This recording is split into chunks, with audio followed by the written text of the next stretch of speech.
Is DJ going to be here? No. He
the battle.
Start the battle. Death.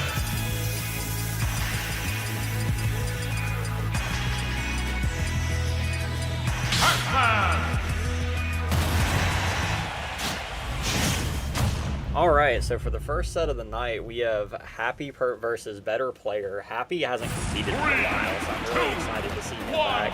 Don't have a lot of Pac-Man playing around anymore.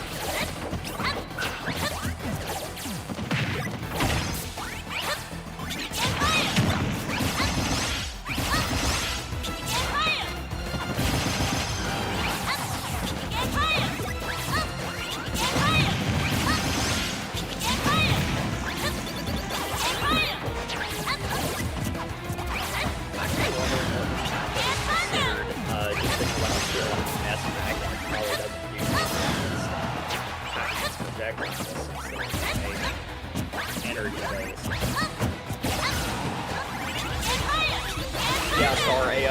Happy is a Pac-Man player. He used to play at Marshall a whole lot. He's kind of been MIA for a long time. Kind of surprising. I mean, whenever he was playing at Marshall, he had some really good wins. He was pretty competitive against lots of good players. Well, hold on.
Okay.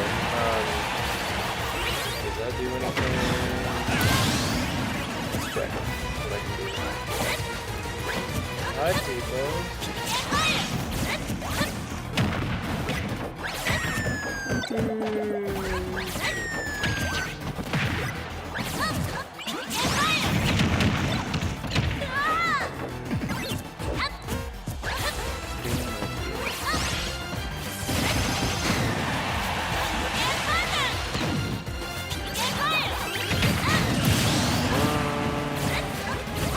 Does that do anything? Oh yeah, it does. Sorry everybody. Jesus. Okay, that should be a little better. Let me put some positive gain on it. Okay. Chad, is this better?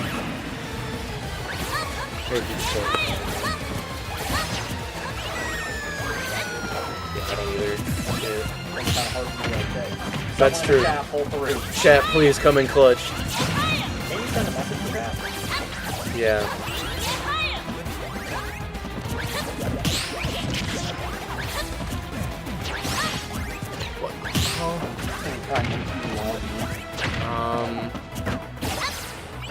Or if you want to go in the other room, let's and check.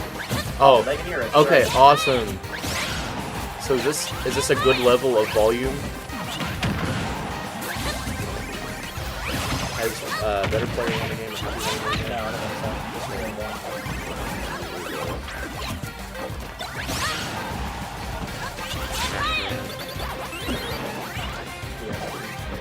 No, dude, I'm not gonna worry about Stable. That's too much work. I might show Trapper how to do it today, though. Okay, cool, I got you. Okay, cool.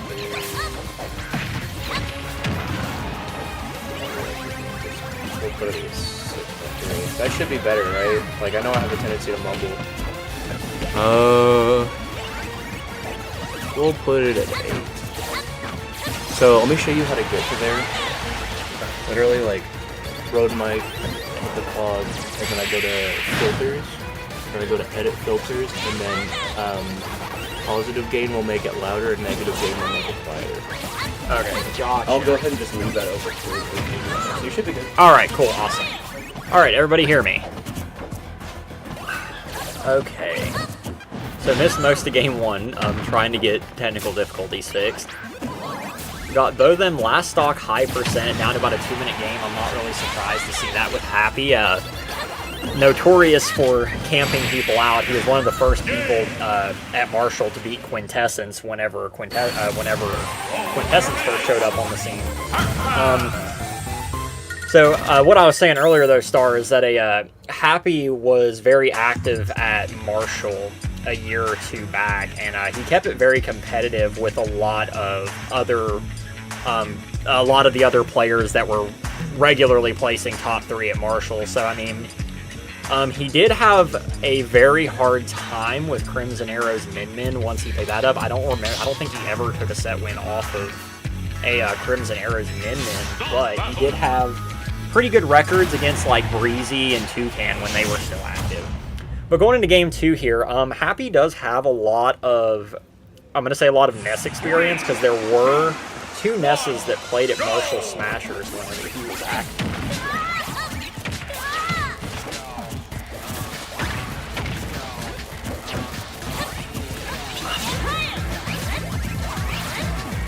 And my thing is, like, you know, I'm not sure how many I'm not sure if a Little Dipper or Better Player is familiar with the Pac-Man matchup. Because, you know, Pac-Man's not a character that you run into very frequently. Because most people, you know, if they're going to put that much effort into a character, a lot of people are just going, oh, very unfortunate SD from Happy on the trampoline. I feel like that's a rare thing to see is Pac-Man SD. But I feel like a lot of players nowadays just opt to play like Steve. But Happy has always been a Pac-Man believer and has always committed to the character. So, very happy to see him back and competing. I'm not quite as familiar with Better Player, and I'm not super familiar with how this matchup plays out. So if anyone in chat knows a little bit more about it. I'm kind of under the impression that it's like not super great. I'm thinking it's not like amazing for Ness, just because I feel like Magnet stuff probably doesn't do a whole lot for his. Magnet doesn't do a whole lot to stop Pac-Man's fruits and his items and stuff, and then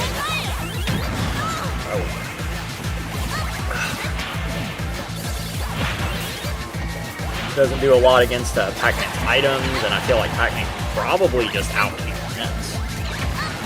And then, of course, with Pac-Man having such a great recovery, he could really go deep off the stage for Ness.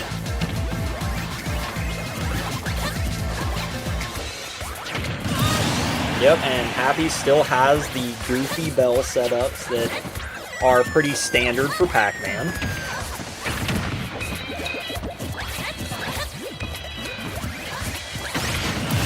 Oh, and that Ness backer is going to kill. Really strong move.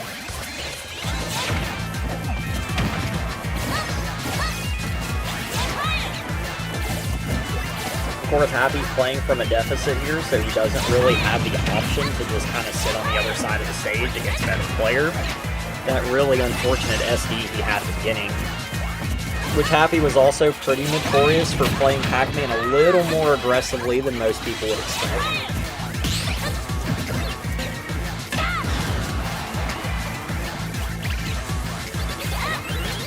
Uses the melon to stop the yo-yo from holding him in ledge. Smart play from Happy. Gets him with the trampoline ledge trap into the F smash. He might be able to run this back.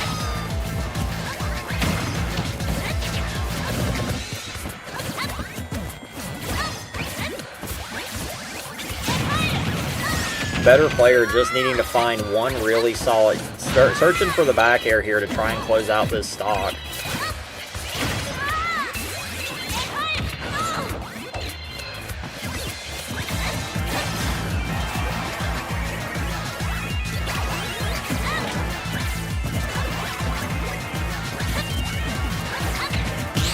Both players just looking for that one solid hit to close out this game.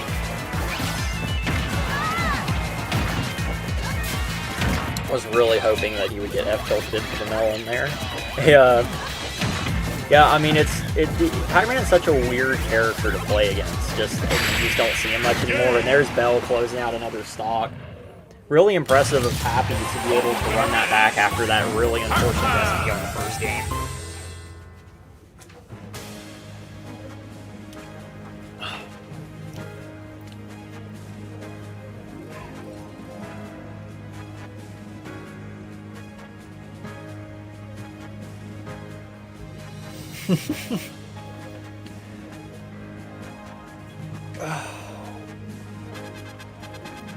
Yes.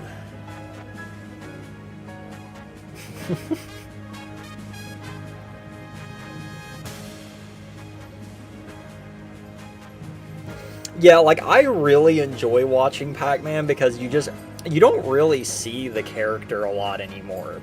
And, like, it's what I was trying to say earlier, is like, he's really been overshadowed by a lot of the other, like, just better Trapper characters like Snake and Steve, because a lot of people are like, why put in the investment to Pac-Man when you can play Steve? But I definitely feel like he's still a very good, very viable character. He's really good at matchup checking people who don't know some of his goofier setups. Yes, Dr. Steve.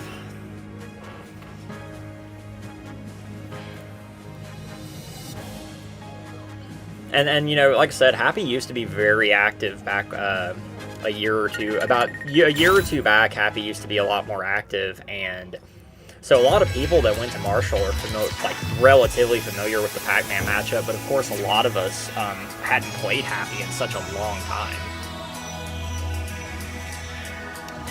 But we're getting ready for our next set here. It's going to be Lurie versus Thug Shaker Mind Control, so we're probably looking at a Mewtwo Joker matchup.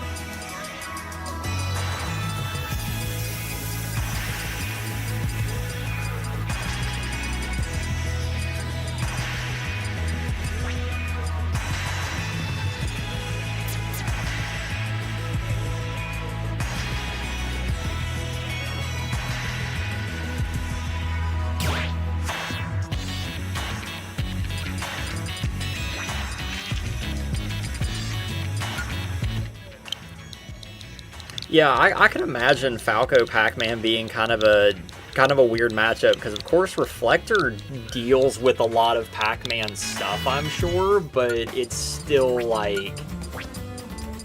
knowing what he's looking for and being able to react, because I don't know how well Reflector works against Bell, just where Bell comes from that upward angle.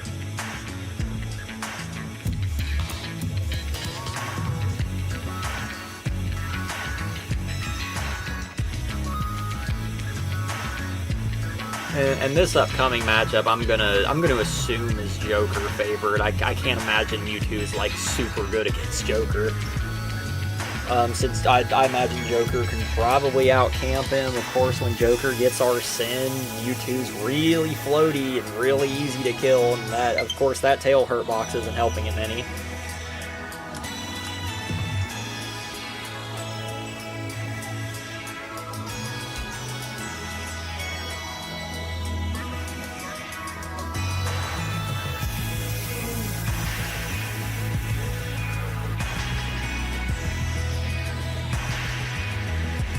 Yeah, it's really interesting seeing how certain characters interact with Pac-Man's Hydrant, just because it makes certain specials and certain moves work in really goofy ways. Like especially when you get sprayed by the water. Because I know for Terry, you can actually, when the water sprays at the top, you can actually do Buster Wolf, and it will send you through the air.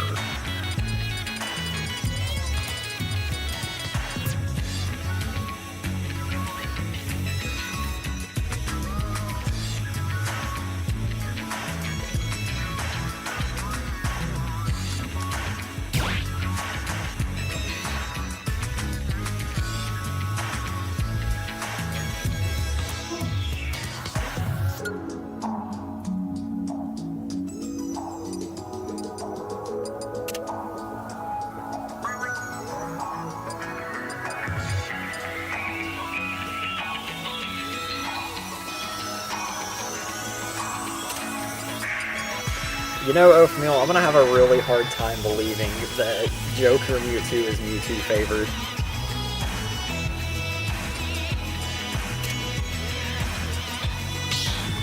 Oh yeah, no. And the funny thing is that interaction, the Hydrant and Buster Wolf, you can actually do it with Luigi's Cyclone as well. I'm doing pretty good, Scarlet. How about you? I'm happy to be here seeing everybody commentating for stream.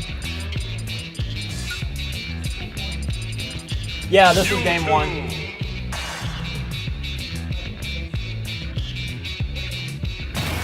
So yeah, like I said, we're gonna have the Mewtwo Joker matchup. I can already hear Swag yelling "lock in."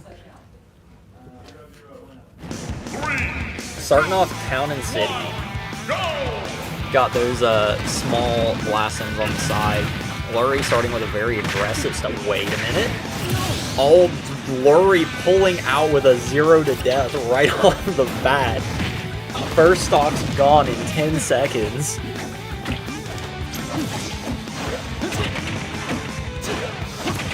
That was nuts.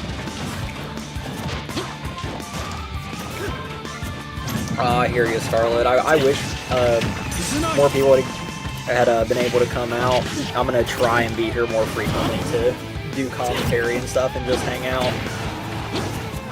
So of course, Swag's got he's got Arsene now. That's what I was saying earlier with Mewtwo being as light and floaty as he is. A couple good hits from Arsene could easily close the stock, but unfortunately wasn't able to get much mileage from him. Gets Gims, Lurie holding a strong 2-stock lead right now.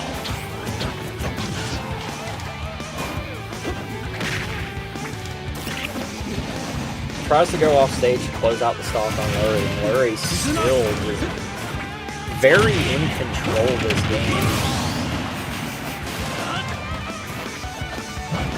But of course, Joker is definitely a character that can run games back very easily if given enough leeway to make some good plays with Arsene.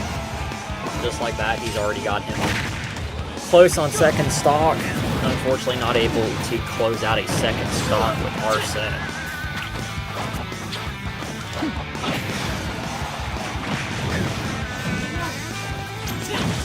Gets another Arsene on this stock. Hopefully he can. Okay, gets the spike on the second stock. Like I said, Joker, just because of Arsene, is a character that can really just make a lot of ground back with Arsene, even playing from behind. Tries to go down so deep for the down air, and unfortunately mistimes it and gets hit by the back air to close game 1 for Lurie.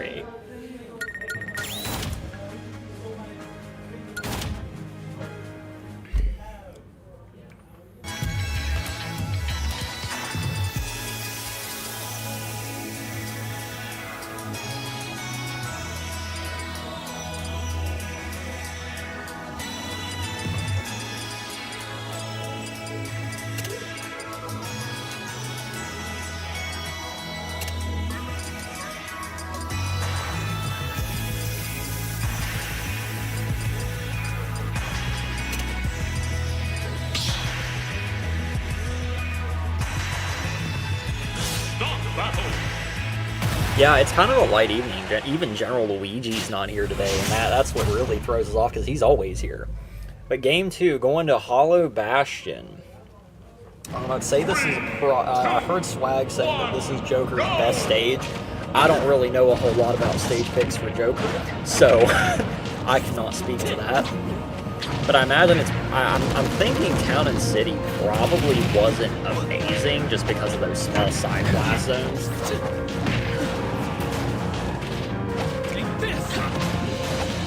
And I mean, Swag did a really good job that last game of almost bringing that back. If he hadn't have had that SD, he probably could have had there's a pretty good shot he could have won that.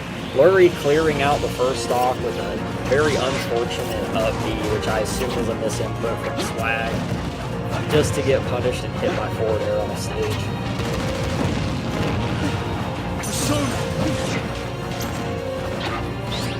Almost gets hit by the disable. And Lurie again being very dominant in this game, taking an early lead.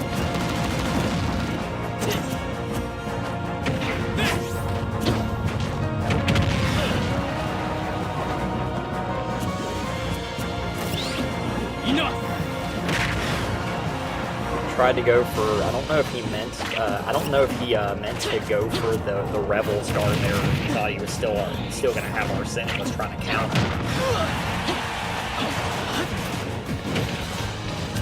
Somehow doesn't get killed by the up air. Back air almost clears it out. Alright, Swag's able to close out of stock with the F tilt on the neutral get up.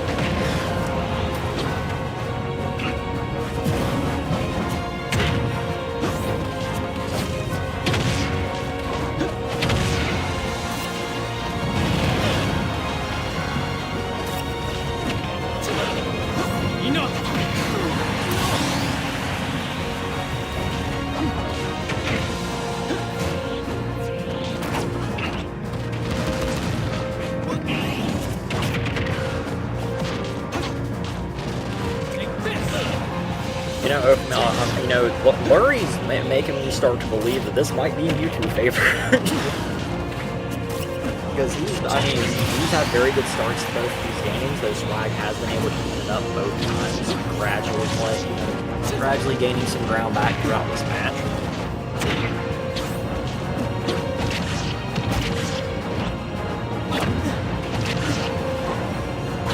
An interesting Rebel start choice there from Swag.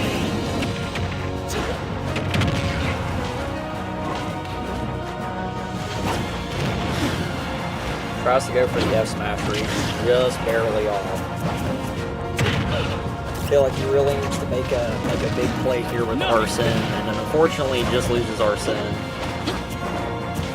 Oh yeah, no, I can imagine this matchup isn't like completely terrible for Mewtwo. I mean, there are definitely worse matchups because I imagine Joker's probably not killing Mewtwo super early without Arsene. And yep, gets the side B to the Shadow Claw to close out the set.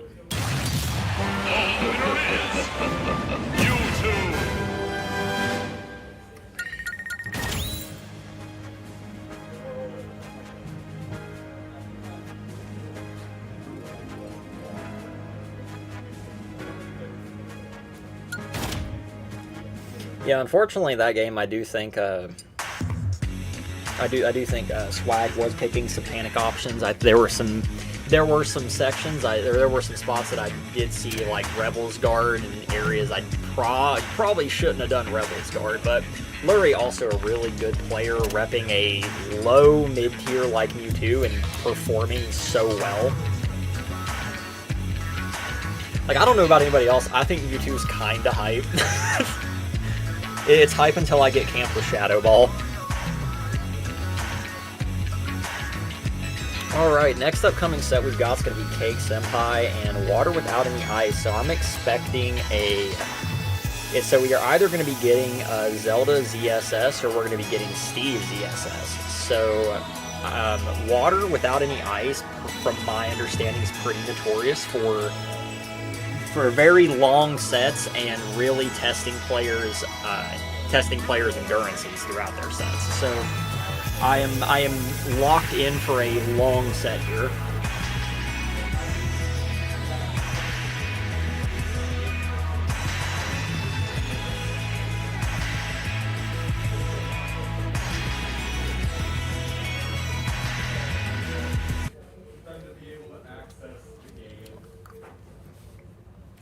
Oh, and we appear to have lost video. Hold up 1 second. Does he play someone other than ZSS? Oh, wait, didn't he say he was playing Peach currently? It was like Saturday and Friday. You know, share the good news as well. This is her selfie. Wow, that's awesome. Thank you. Roy, okay. Interesting. Oh, and they've got Cake Senpai, so somebody has switched his image to Steve. So it makes me wonder if we're going to be seeing the Steve or the Zelda. Either way, I might be in for a long set, depending on who they end up deciding to play.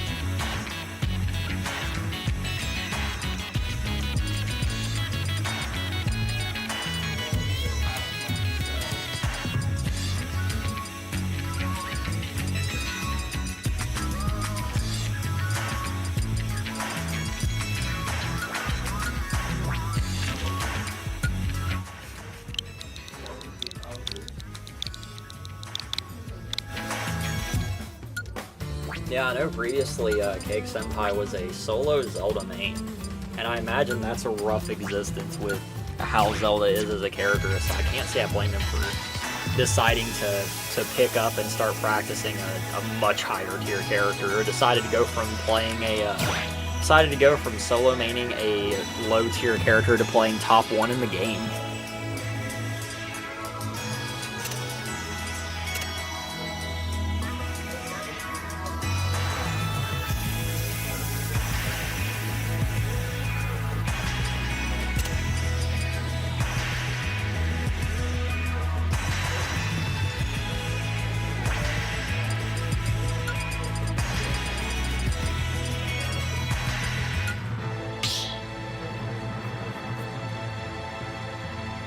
Stop battle. Yep, okay, oh wait. Enderman. Okay, so Kay gonna definitely, he's gonna lead in with the Steve here. Water deciding to play ZSS. Zero Suit Samus. I feel like this is probably a very, you know, like I said, I am completely locked in for a long set. Both of these characters are very good at camping and slowing down the game and forcing the opponent to play on their terms. I don't know how this matchup plays for ZSS, just because I know ZSS is very used to kind of controlling the pacing just because of her speed and air mobility. But of course, Steve does not care about those things.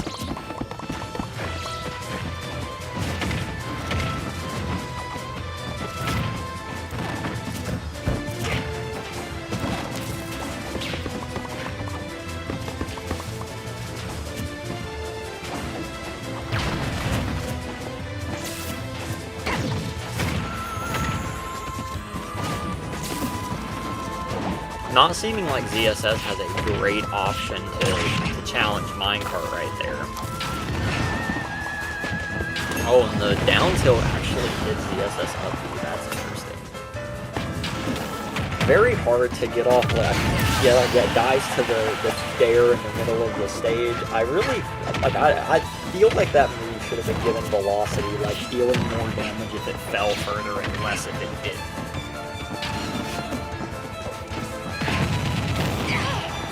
It's so hard just to play the game with Steve because of how much he just changes the game, being able to build walls and platforms at will in a platform fighter, and then also having Diamond and being able to just kill someone maybe with a back air, like he's got better Arsene essentially. And of course, Steve's got such a high reward for such a low to no, for a lot of low to no risk moves. And the other thing is, I don't think West Virginia, I don't think we have a lot of Steve players. I'm pretty sure there's one up north, but I think Cake is the only one south. Water being able to finally close out one of these stocks. This game's already gone on for about a few minutes going. Water able to start a combo going, but it's going to take quite a bit to run back here. And of course, Cake's got 9. So all one good, all it really takes is even one good hit. And right here we go.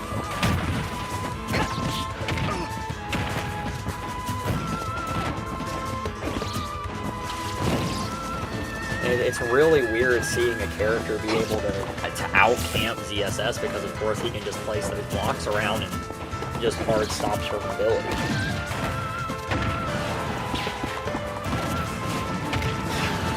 Oh, Steve can Jair? I didn't know that.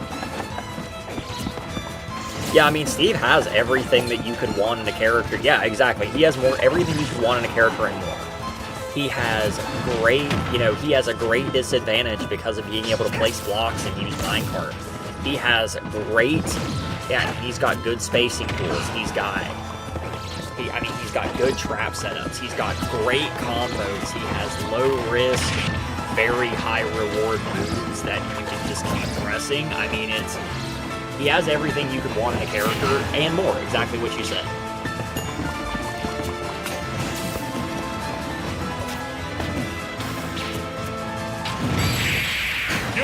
Hits ledge there with the down smash.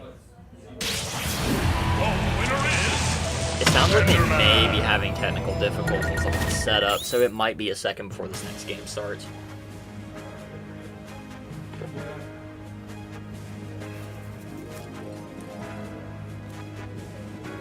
Yeah, no, because I mean, Jaring is just, I mean, it's not super difficult to do, at least from my experience messing around with like Crom and Roy. And I mean, having a really strong, reliable kill confirm like that, because like, of course, like Steve can do the ridiculous, like, basically 0 to death combos, but I mean, just having a reliable kill confirm that comes out of your jab is just really strong to have. Especially when you have something like Diamond on deck that does so much damage and knockback.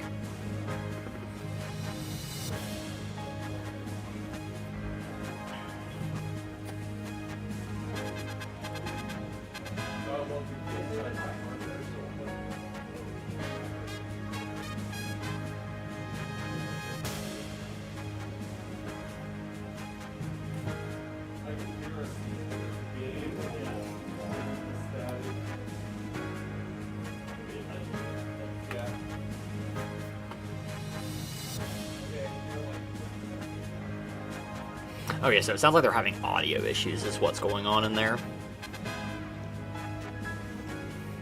Yeah, and see, that's crazy. Like, to think that it's even easier than Roy's is just like, he doesn't need that.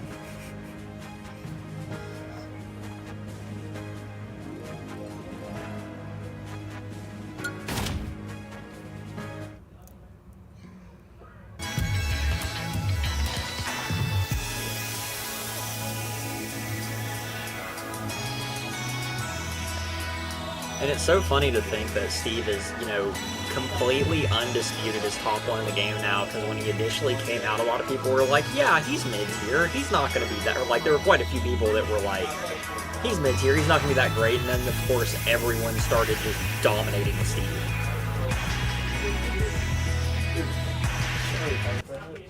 Yeah, it was audio issues, right? Yeah. That's what I was hearing. It's literally like... Me too. I make the same sound when I get up. Hello.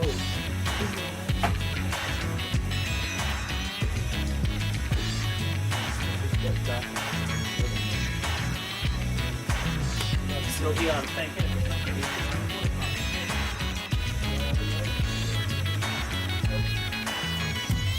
Trying to sort out some audio issues over here.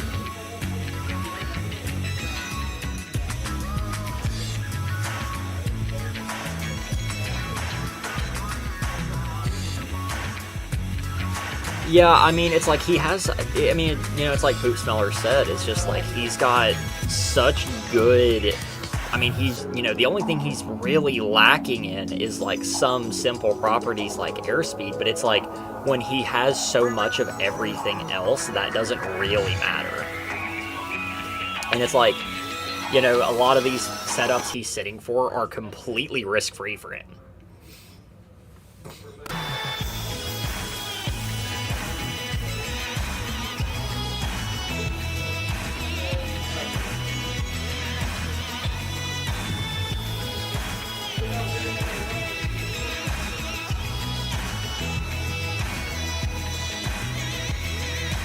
Yeah, and that, honestly, to me, that's one of the biggest crimes about Steve, is that it made a lot of other, like, Trapper-esque characters just very irrelevant.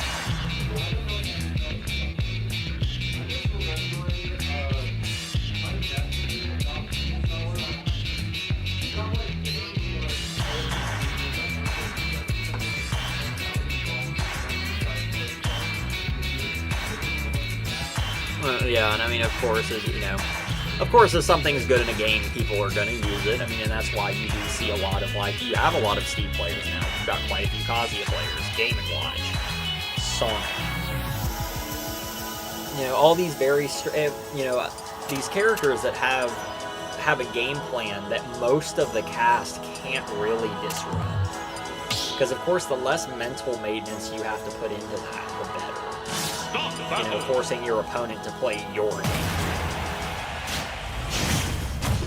Which Steve's really amazing at, because Steve can just kind of do his own thing, and is up to his opponent to understand what Steve is doing, what Steve's doing. 1, go! And then, of course, you know, it's like, you can't exactly camp Steve either, because then he just gets the mine for free. So I feel like playing against Steve, you really want to play just within that burst range when you can, just to try and prevent him from setting up and just mining. Which I would say ZSS probably isn't terrible about, you know, has enough mobility to be able to break into that zone. However, I don't know how great her tools are to actually deal with blocks. And gets caught by the minecart.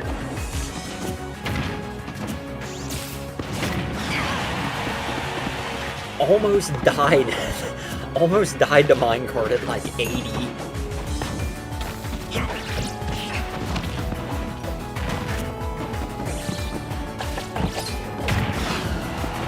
And Cake's already got diamond on deck, first stock at 20%. You know, any stray hit could kill now.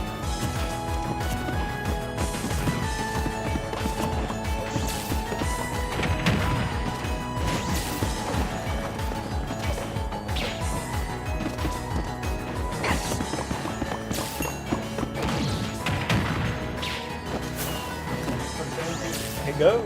How you doing?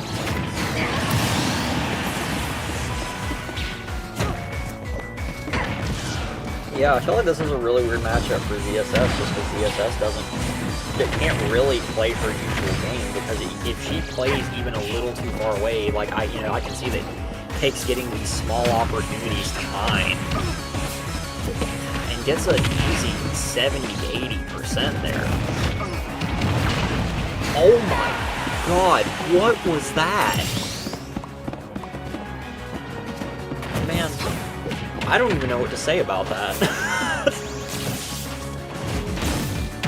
Just Steve thinks, I guess. And see, Cake's already has another diamond ready for the second stock. Very much fighting ZS Ping Pong B. And already has another diamond on deck for the second stock. You know, this is very much looking to be an uphill battle for water without any ice. Doesn't look to be super comfortable in this matchup. Of course, like I said, there aren't really a lot of Steves here in West Virginia. You know, like I said, I'm aware of one that was competing up north. I don't know if that person is still active, or if anyone here in the South has really had the opportunity to fight a Steve in bracket like this. But I mean, when a character is capable of doing so much, has Freddy played? Is Freddy here? Didn't even realize Freddy was supposed to be here today. They should put him on screen. I know what Terry does.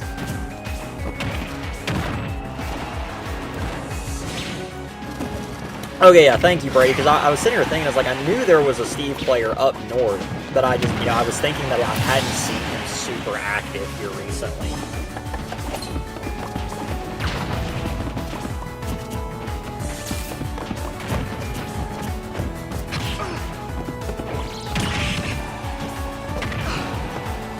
Yeah, and I mean, I definitely think that like this is one of those characters that if you plan on competing at like bigger events or going to out of state and stuff, it's a matchup you have to be ready for because Steve is just such a prominent character in the meta.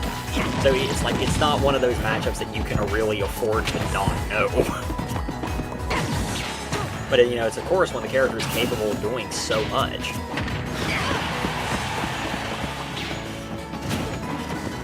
Tries to catch him with the wall bounce minecart. Not gonna get it that time. Cancels out of the minecart, almost dies to diamond up air. I mean, this is very this is very much yeah, and then that's the stock. The winner is Enderman. But also knowing what I'm doing. Yeah.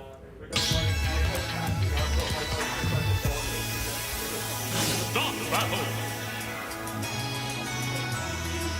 Okay, yeah, that was best of 3. I was like, wait a minute, they didn't run another game? I was like, I thought this was best of 3. Yeah, no, just demonstrating why Steve is the top 1 character in the game. I mean, he just has everything that a character could want. And then, of course, he's got these really ridiculous setups that you just aren't prepared for.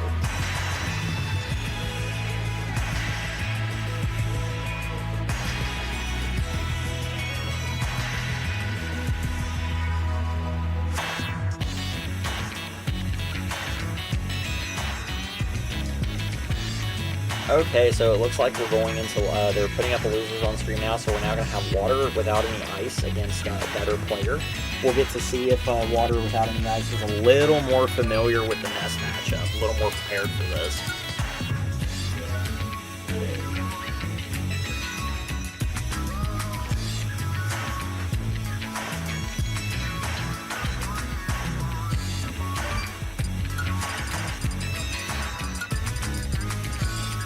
Zero Suit Samus. Yes.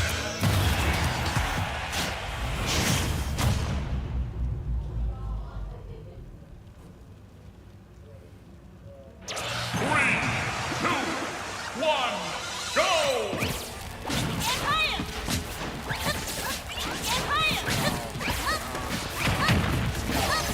Yeah, I mean, this is probably a much, I'm feeling like it's probably a better matchup for ZSS comparatively because ZSS can actually play her camping game a bit better and doesn't have to rely on putting up as much pressure.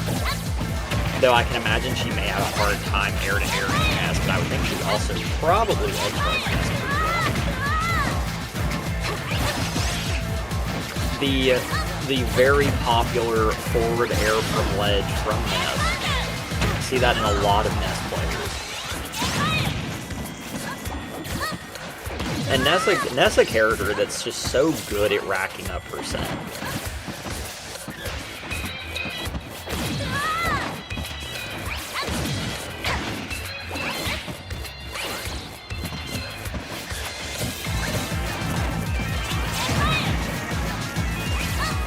And Water getting caught by a lot of these stray people fires and sure hits. But he is going I feel like he is a lot more comfortable being able to maintain his own pacing in this matchup. Because he doesn't have to worry, you know, Nest doesn't really have a tool to kind of force ZSS to approach. Gets the back air kill there, one of ZSS's main kill options.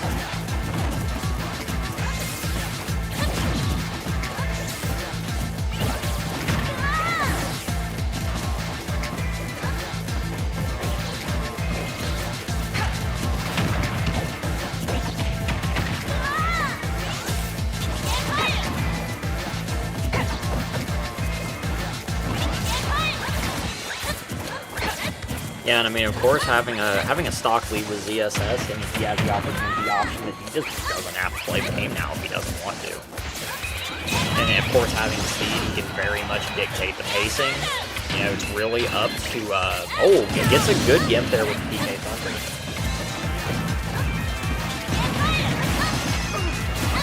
You know what I was saying earlier, Nest being such a great character for being able to just rack up this damage with these multi-hit aerials that combo.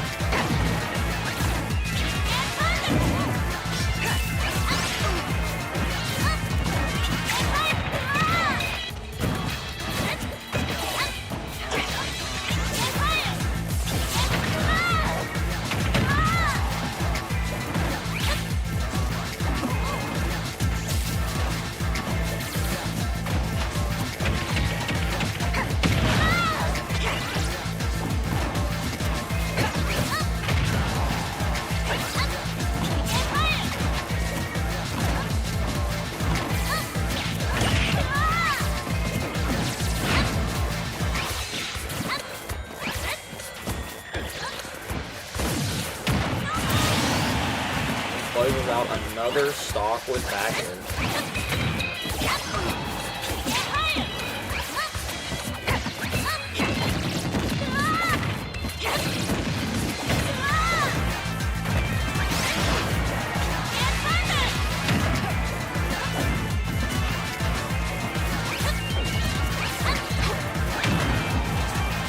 Water doing a really good job right now of just playing, playing right outside of that burst zone that the threat bubble that Ness puts at it. Water's doing a really good job of weaving in and out of that and being able to take his opportunities when he can get them.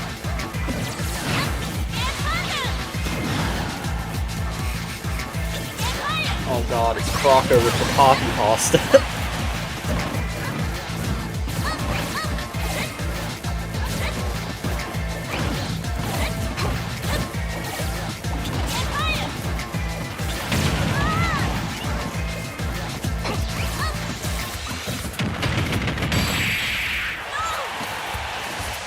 Unfortunately, up B, not one of DSS's only other real kill options, doesn't kill super early. Though it will probably kill now. Yep, and there it is. Game going down to 2 minutes and 30 seconds. The winner is Be still. Zero Suit Samus.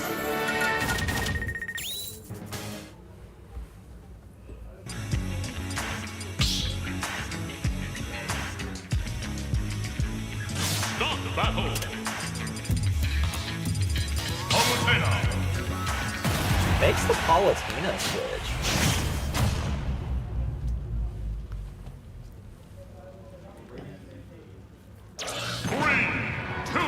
And on Battlefield, so if he can do the nair moves across the platforms. See if playing Palutena increases their chances here.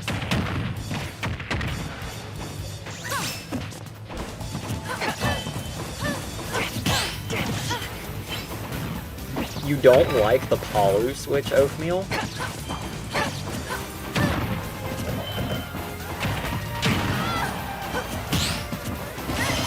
I actually hated Palu for a very, very long time, and I still dislike fighting the character, but I respect Palu. I can respect it. It's nice to have a character that doesn't really lose many matchups horribly and does pretty well against most characters. You know, you're right. Should have got. Listen, Oatmeal, I get it. I used to play in a very small bracket where back in the olden days when I was a Ganon main, and I used to have to fight pre-nerf Palu. It was not a great time. And I mean, the thing is, Palu's still a very good, very relevant character. She's got a lot of good representation. She's a character that doesn't really have a lot of downsides. I think she's good at invalidating a lot of like mid to low tier characters.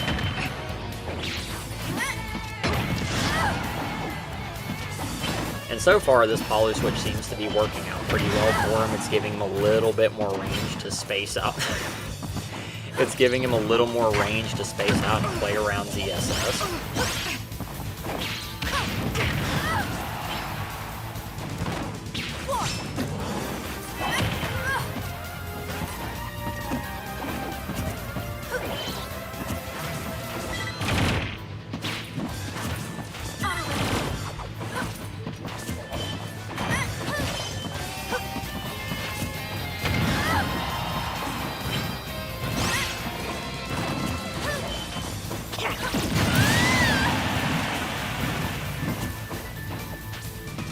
Down to past the 5-minute mark, you're only down to 2 stocks on each player.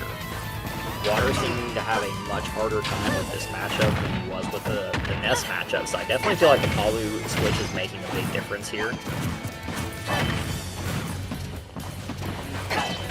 And unfortunately, where Water does not have his lead, he does actually have to kind of play the pace to what better player is doing. Doesn't have the advantage to be able to just sit back and abuse the superior mobility that he brings to the table with DSS.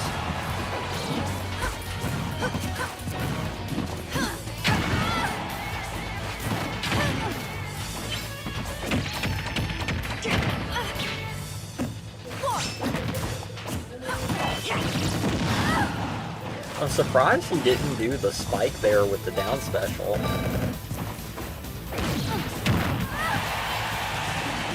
Back air doesn't quite kill. Man, ZSS just can't kill.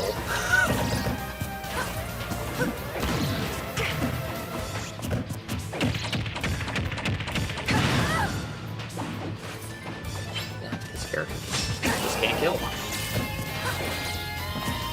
Water going pretty good, keeping a better player here at the ledge, making some good adaptations. Being able to catch back in this matchup where a better player was looking pretty dominant there for a little bit.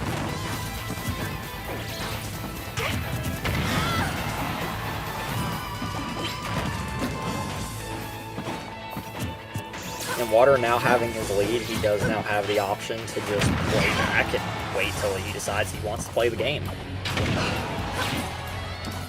I am pretty certain Water has timed out multiple people, so we could always see a timeout.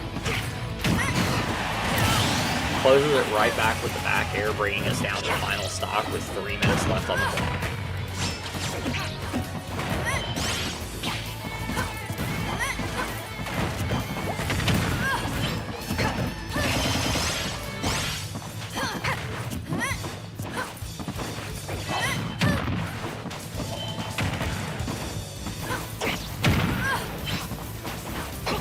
Listen, when it comes to playing a game competitively, it does not matter how you win as long as you win.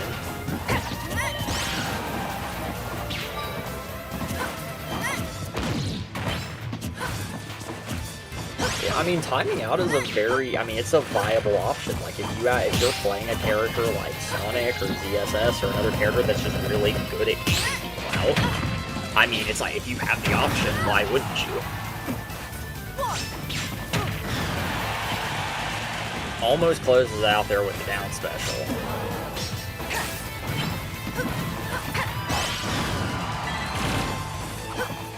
Both very close in percent here, but I feel like Palu probably has the more reliable kill option. Palu also really good at ledge trapping. Unfortunately loses his stage control there just to get it right back and has them back on ledge. He's going to try to go for the down tilt to hit the 2-frame. Just misses it. One good hit from either player could close this game out. Better player is looking at their tournament stock.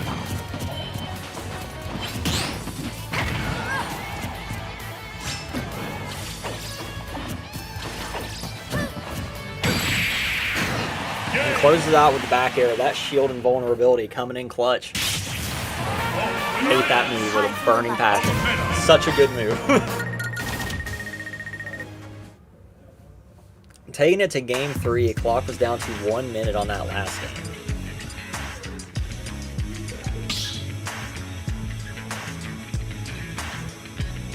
Start the battle. Choosing to stick with Apollo, which I definitely think is the right play here, seemed to find a lot more success using Palu, able to box with ZSS a bit more. 1, go!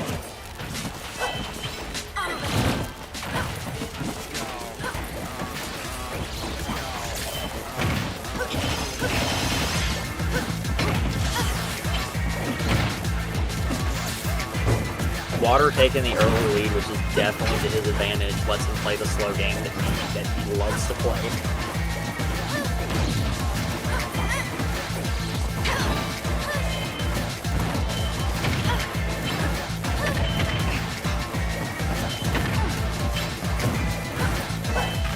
Unfortunately, better player not really being able to get any of his air loops started, not being able to get a good hit with it.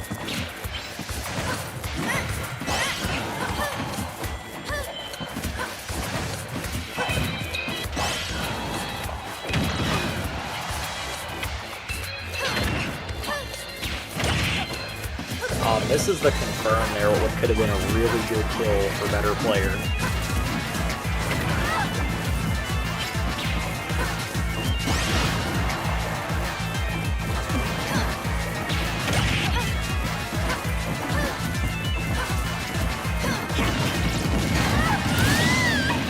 Managed to get the up smash out of shield on the improperly spaced back air on shield.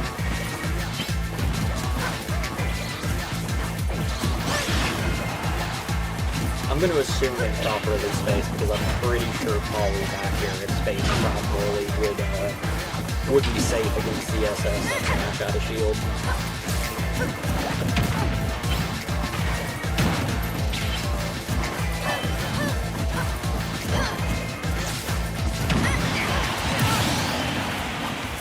Back air always putting in work for Palu. Such a safe move, such a good move, has the shield and vulnerability. So you're not trading with Palu back air.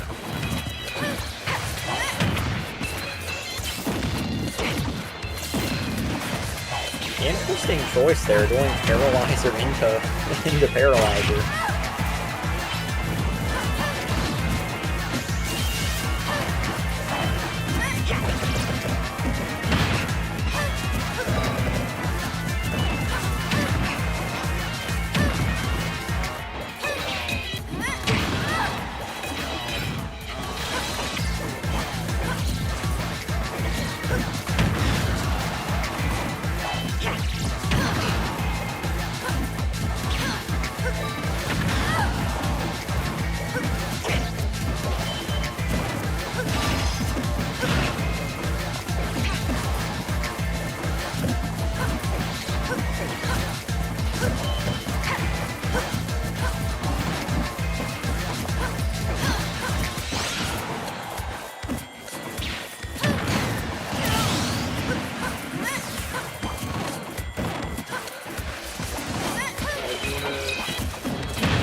Sorry, had to step away for a second. Looking like better player might be able to might be able to take the game here. Definitely showing that the Palu switch was the right switch.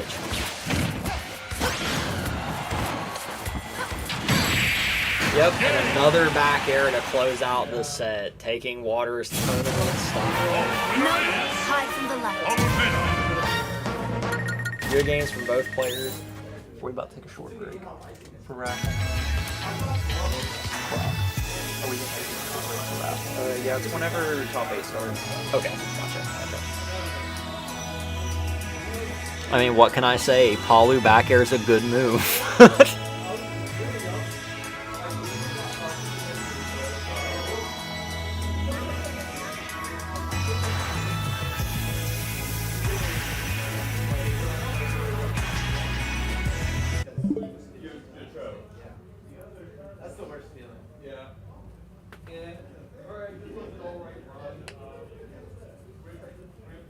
I know, Croco, you're heartbroken. I think they are probably getting ready to do the... Well, no, we're in top 16. I don't think we're to top 8 yet. We'll see here in a second. I'll listen for yelling.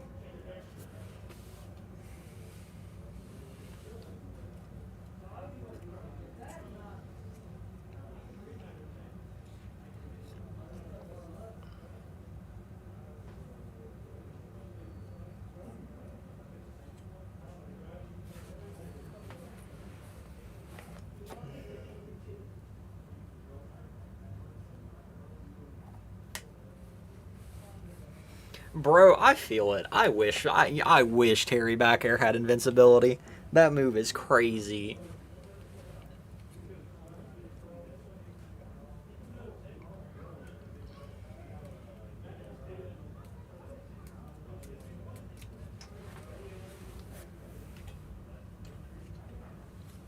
It's just one very good tool in a character on a character who already has a lot of good tools. Like, I mean, Palu just has a lot of good moves.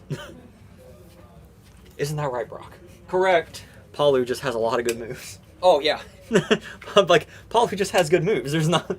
That's the problem, though, is that they're consistently good, but none are, like, overbearing like they were at the start of the game. Yeah, like, and that's what I was talking about earlier, is like Palu is very good at invalidating a lot, still good at invalidating a lot of Yeah, mid she to low shuts tier down characters. pretty much everything below the mid tier, but, like... But it's like, as soon as you start playing against, like, good characters. Right. Well, I mean, like, her tools are perfectly serviceable. I don't want to sound like a whiny baby with it, but, like, in a game of absolute, like, cracked, ridiculous characters, she does have a little bit of trouble keeping up just due to...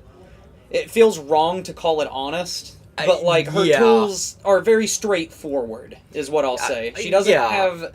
She's got Lucina syndrome, where she can't really, like, schmix you up quite the same way that a lot of the other cast can. And she just has a harder time securing kills because of that. Yeah, and when they took away her down throw back air.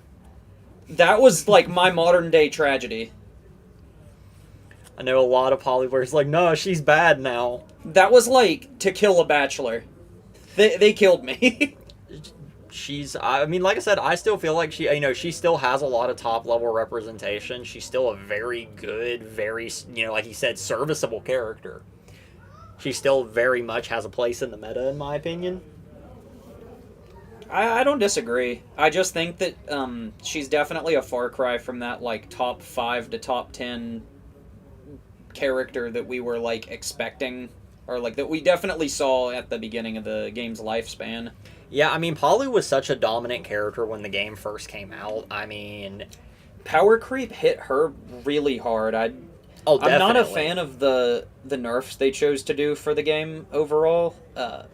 Realistically, the characters that got nerfed, like your Palus, didn't really deserve it in the long run. When they added such ridiculous stuff, they just have a harder time keeping up with their, like, neutered tools. Oh, absolutely. When you've got, Kazuya with Electric Wind God Fist, you have Steve's entire existence, you've got Min Min's They nerfed cross so stage many arms. of the, like, regular characters. Yeah. Your Palus and your Wolves, but then they never touched Rob or, like, Pikachu,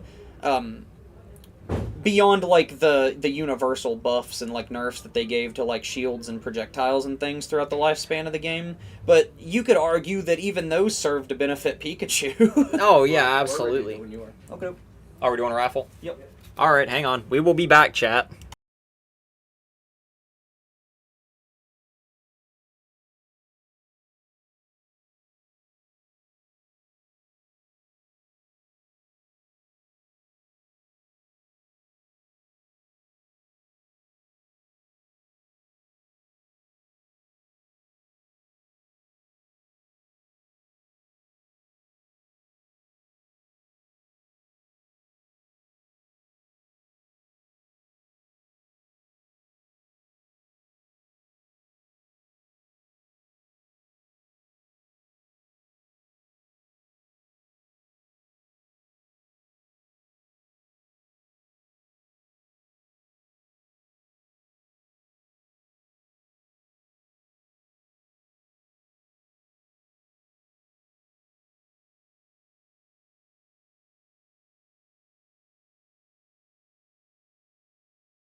There we go. And we are back. Running Flurry versus better player Mewtwo into Palu. I kind of figured he'd go with Palu because I feel like Palu's probably the better matchup here. I feel like Ness being a little bit stubby and a little susceptible to getting Gems might be a problem.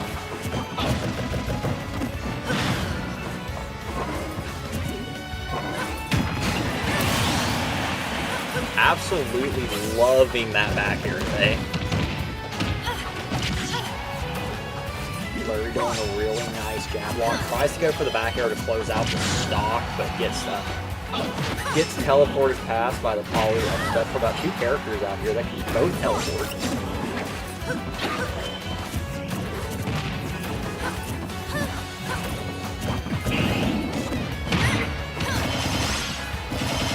We got an air loop! I'm so happy. I was waiting for this.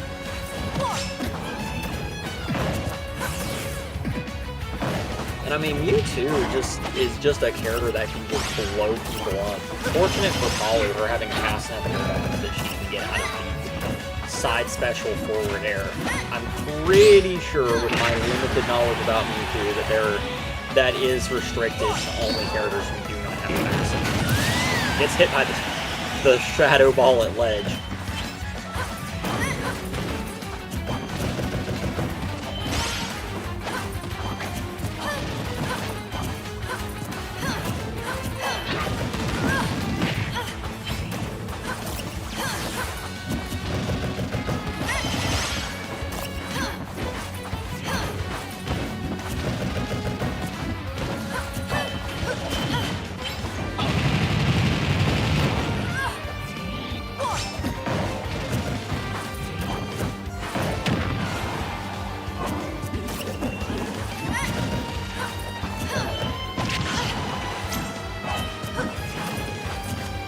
Bringing out a pretty dominant show in this game.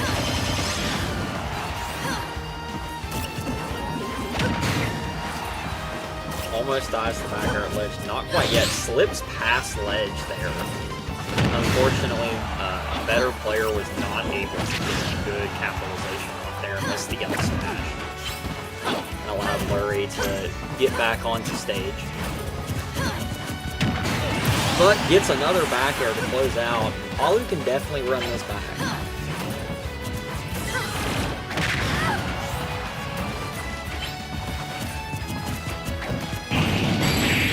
Yep, Flurry closes out with the up smash.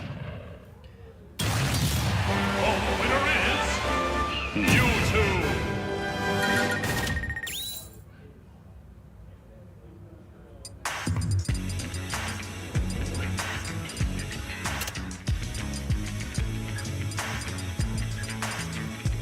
I do not decide who plays on stream. I am simply here to talk about who is playing on stream.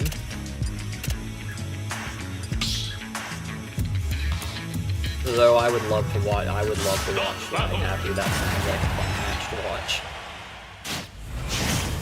Though I am definitely kind of digging the Mewtwo. 3, 2, 1, go!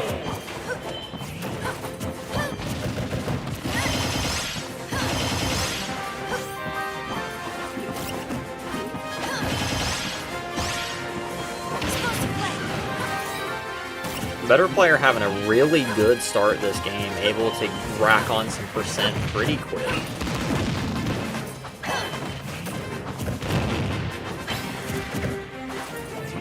Something I see Lurie do a lot is throwing, like, using the small Shadow Ball as a good approach.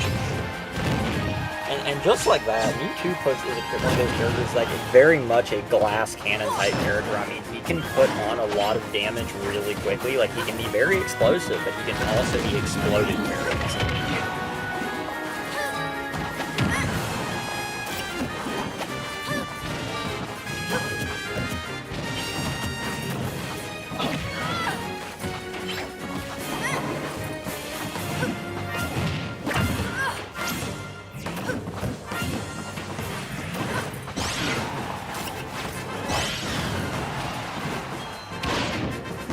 I don't think I've ever seen a Palu use this much down.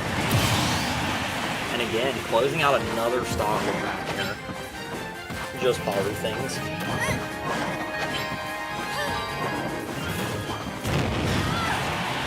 Ooh, and survives the dash attack.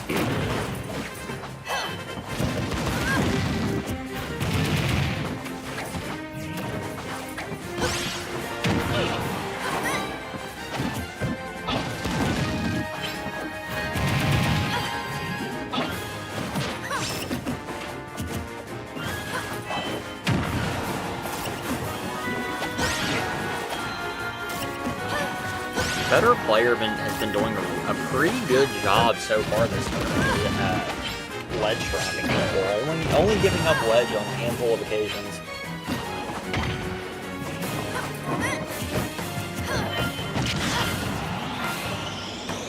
One downside to Palu is a lot of her grounded options really aren't that strong. Lurie gets the Shadow Ball on the neutral get-up. But, yep, and there's another back air to close another stock. Mewtwo being at such a high percent, being such a floaty character, it's so easy to kill.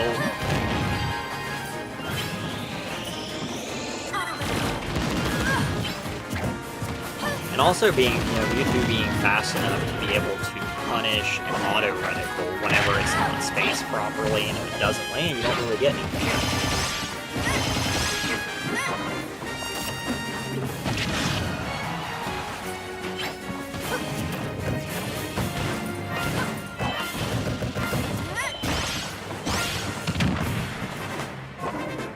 Nice little conversion to put Lurie back to the ledge, but immediately swings from ledge and regains stage control.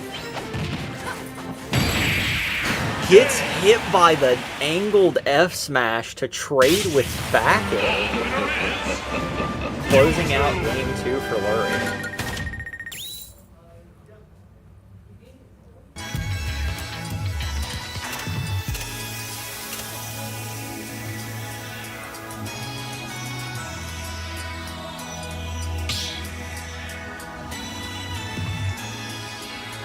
Start battle.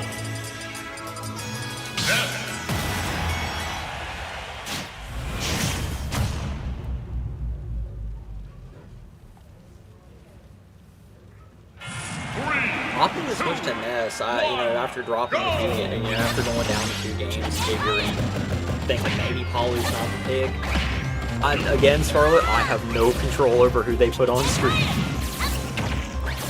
But not really, going down the 2 games with Palu, figuring the Palu doesn't really feel like it's working, might as well try the Ness, right?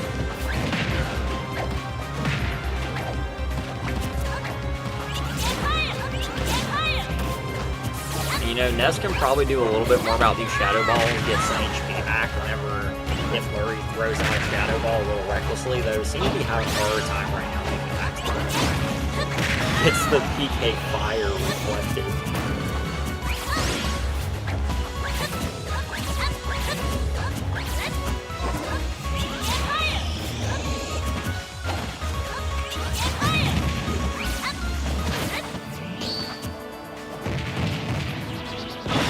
Cold Shield, they're expecting an attack, giving Lurie a grab. Both these characters notorious for having really good kill teams.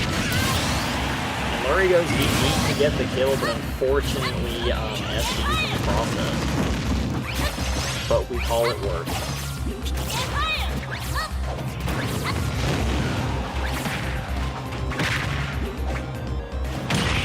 Oh, Lurie having another really good edge guard that second stock, giving him a currently dominant lead. It's going to take a little bit for better player to try and pull this back.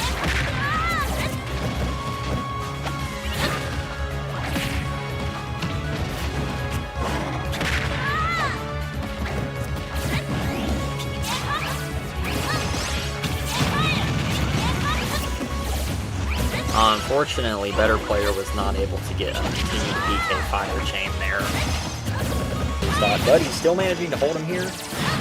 Unfortunately, back throw is not going to kill there from the other ledge. Does get the back air. This is still very possible. Does not get hit by the up smash read.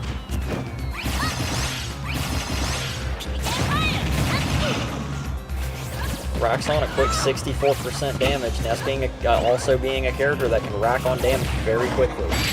Unfortunately, dies to the side B Shadow Claw, making this a 3-0 for You two.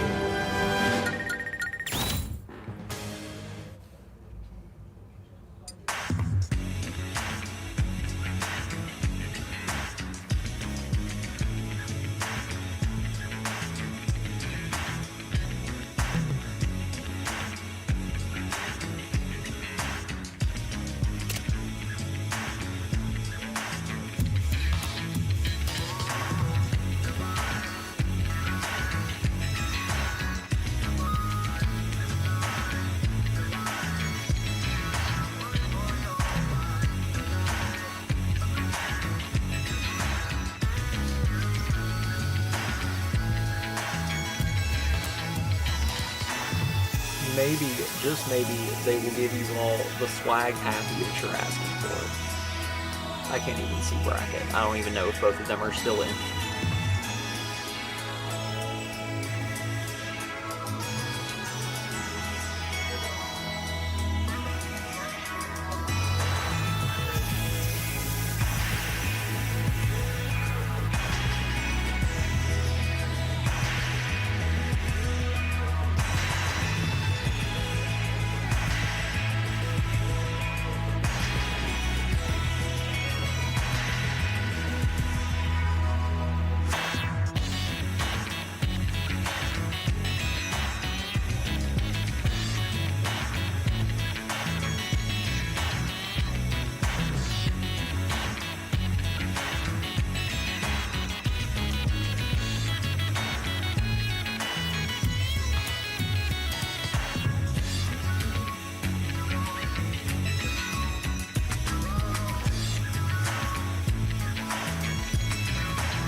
I'm gonna go see who they're planning on putting on stream next. If I have the option, I will see if I can request a swag happy for you all. Hang on.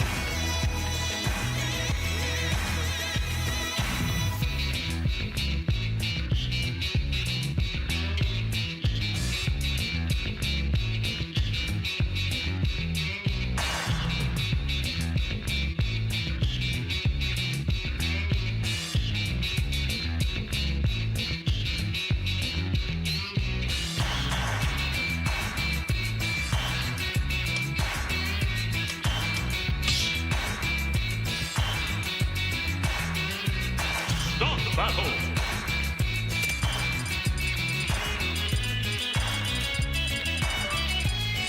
Inkling.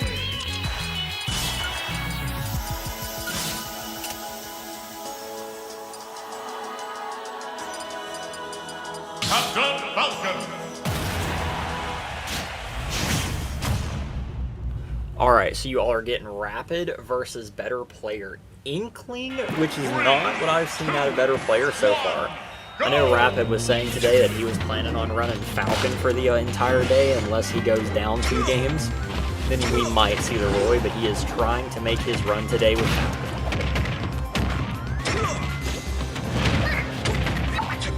And of course, Rapid has played a lot against Quintessence, so he is pretty familiar in the Inkling matchup. Of course, though, these are different players. Oh, better player as there. Unsure what happened there. So he had a really good edge guard going there. As they put Roy up for Rapid.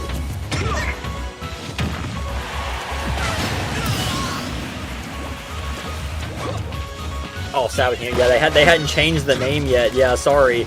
I was looking up there. It's like, it says better player. What do you mean? Yeah, no, they just fixed the bracket cover for me. So yeah, sorry, that's my mistake. Sabatino versus Rapid. I was like, he's got an Inkling too? But yeah, Rapid being, knowing the Inkling matchup pretty well, gets the standard up air into Falcon knee. Falcon, another character, a scourge upon Wi-Fi.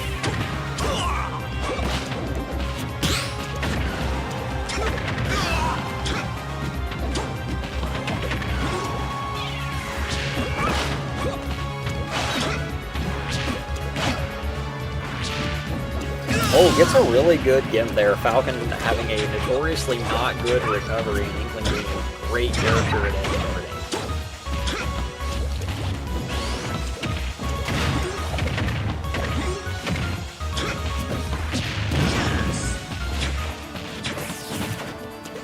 Sabatino Inkling's kinda clean. We love to see it.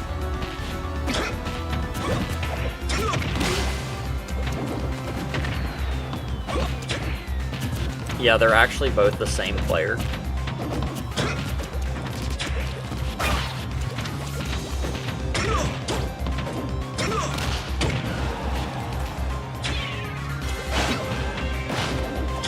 Inkling also being a character that is just notoriously has a hard time getting kills. Doesn't opt to go. Granted, I don't know the booyah percentage for Falcon against Inkling. It doesn't opt to go for the booyah there, choosing to get him back off stage.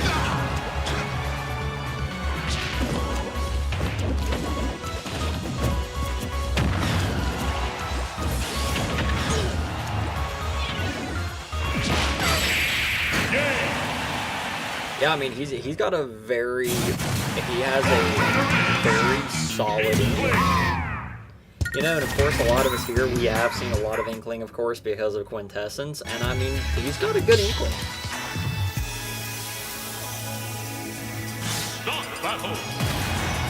Rapid opting to stick with the Falcon for this matchup, really trying to make his Falcon run today. We'll see if Sabatino can force him to switch to Roy.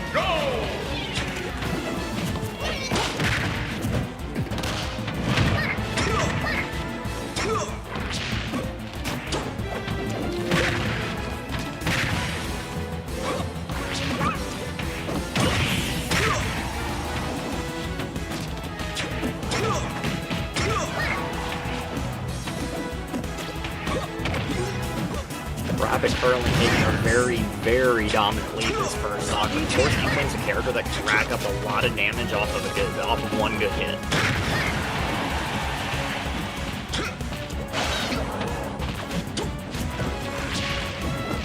Oh, unfortunately, B reverses the up special there. Would have had a kill.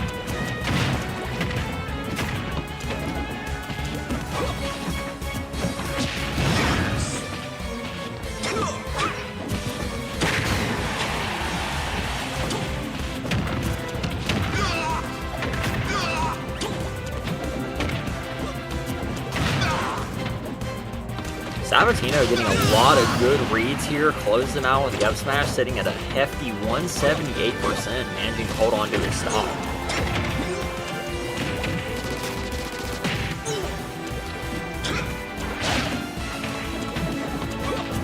Rapid having a really hard time here finding his kill, but finally gets the up special to close out that stock.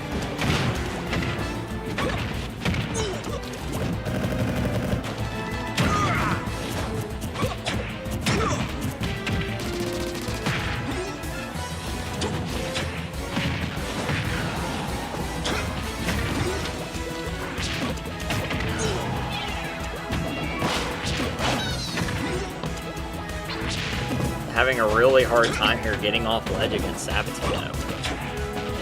Falcon just being one of those characters in the game that's relatively easy to edge guard.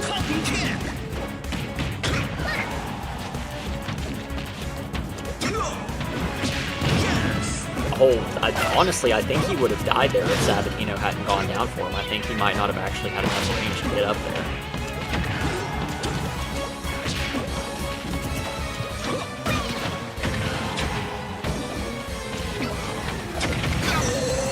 Ties to the Inkling up air, one of our only good kill options. Sabatino doing a really good job this game of holding on to these stocks. Really trying to make Rapid work for these kills and have to rely on getting a straight hit.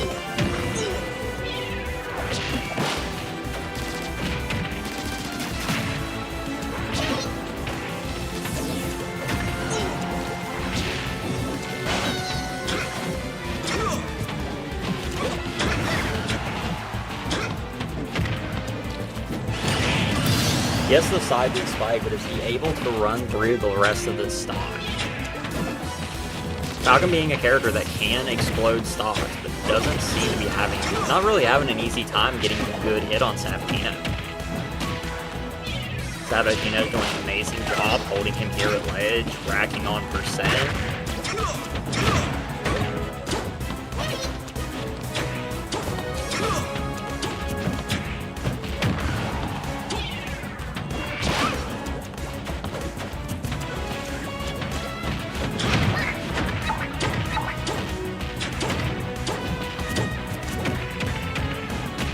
Rapid getting these up air chains, but not really being able to get anything out of it. Gets the down air on the Inkling up special, closing out a very close game at 165%. Unfortunately, Inkling being very notorious for a character that has a hard time killing. Stock battle. Both players opting to keep their characters as are. 3, 2, 1, go!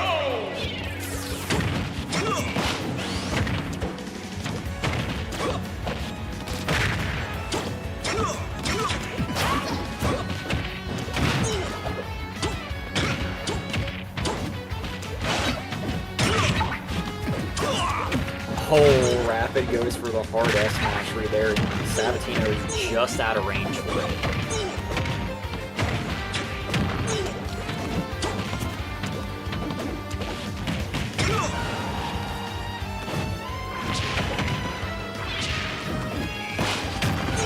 Unfortunately misses the edge guard there. That could have been a big first stock to take here.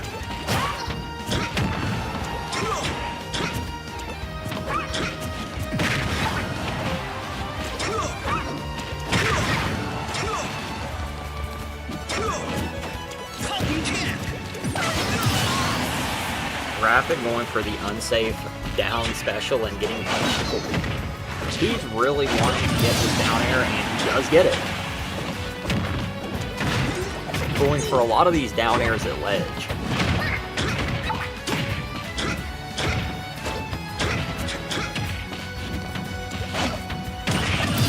Gets another down air at ledge. Unfortunately, Sabatino just barely lost his ledge invincibility there.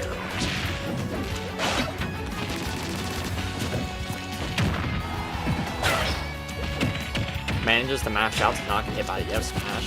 Very unfortunate because that likely would have killed, bringing us closer to the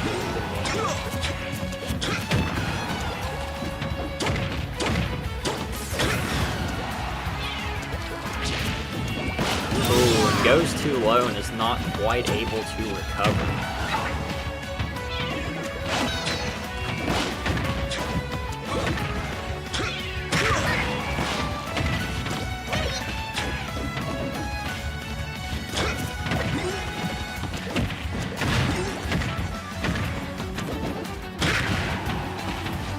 Almost dies to the back end there. Goes deep for the edge guard and gets a really great reversal there.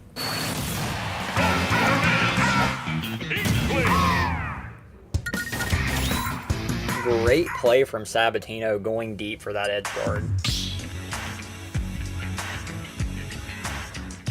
Start the The battle. question is, okay, he is sticking with the Falcon.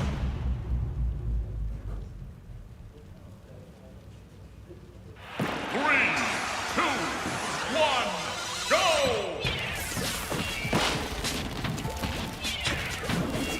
It was a really good edge guard. It was really good. It was very, very great decision making from Sabatino there to go deep for that.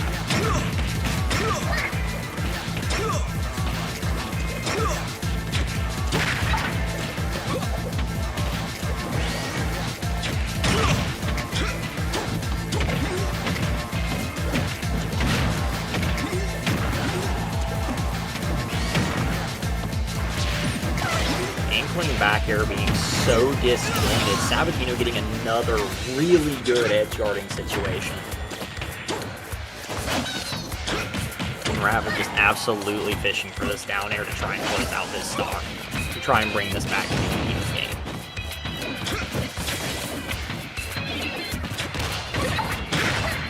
Alright, Raven being able to get the real one into the back. The reverse back air to close out that stock, bringing this back to the even game. Both characters really good at getting up percent.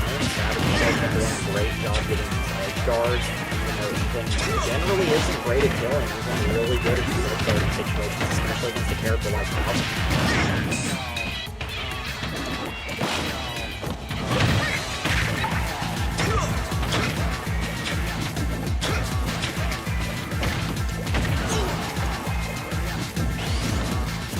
Oh, unfortunately, does the side special a little too low, does not quite make it to the edge guard.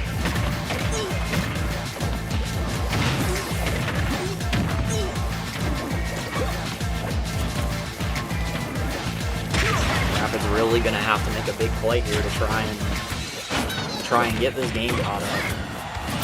Okay, he somehow managed to take the stock there with the jab. Falcon being a character that can explode someone very quickly. All he needs is one really good combo here. He might be able to close this out. Sabatino going high for the open air, hoping that he can close down this set. And unfortunately, Rapid does get hit by the roller, dying to death. Great plays from both players. Sabatino got a lot of mileage that set from his edge guards.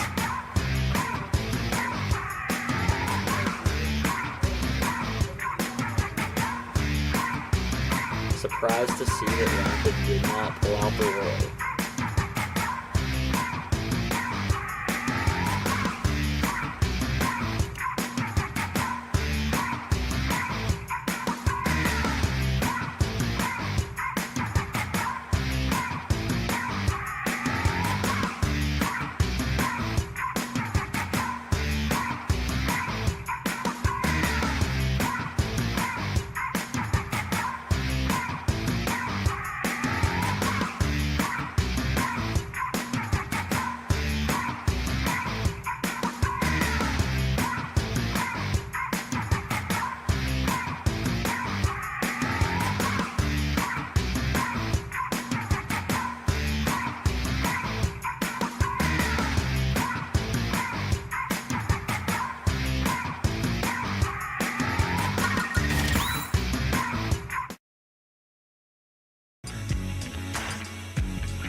Start the battle.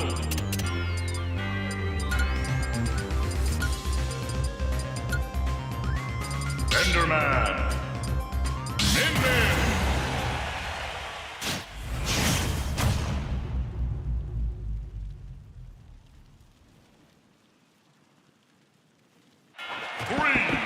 Alright, got a Steve Min Min set coming up here.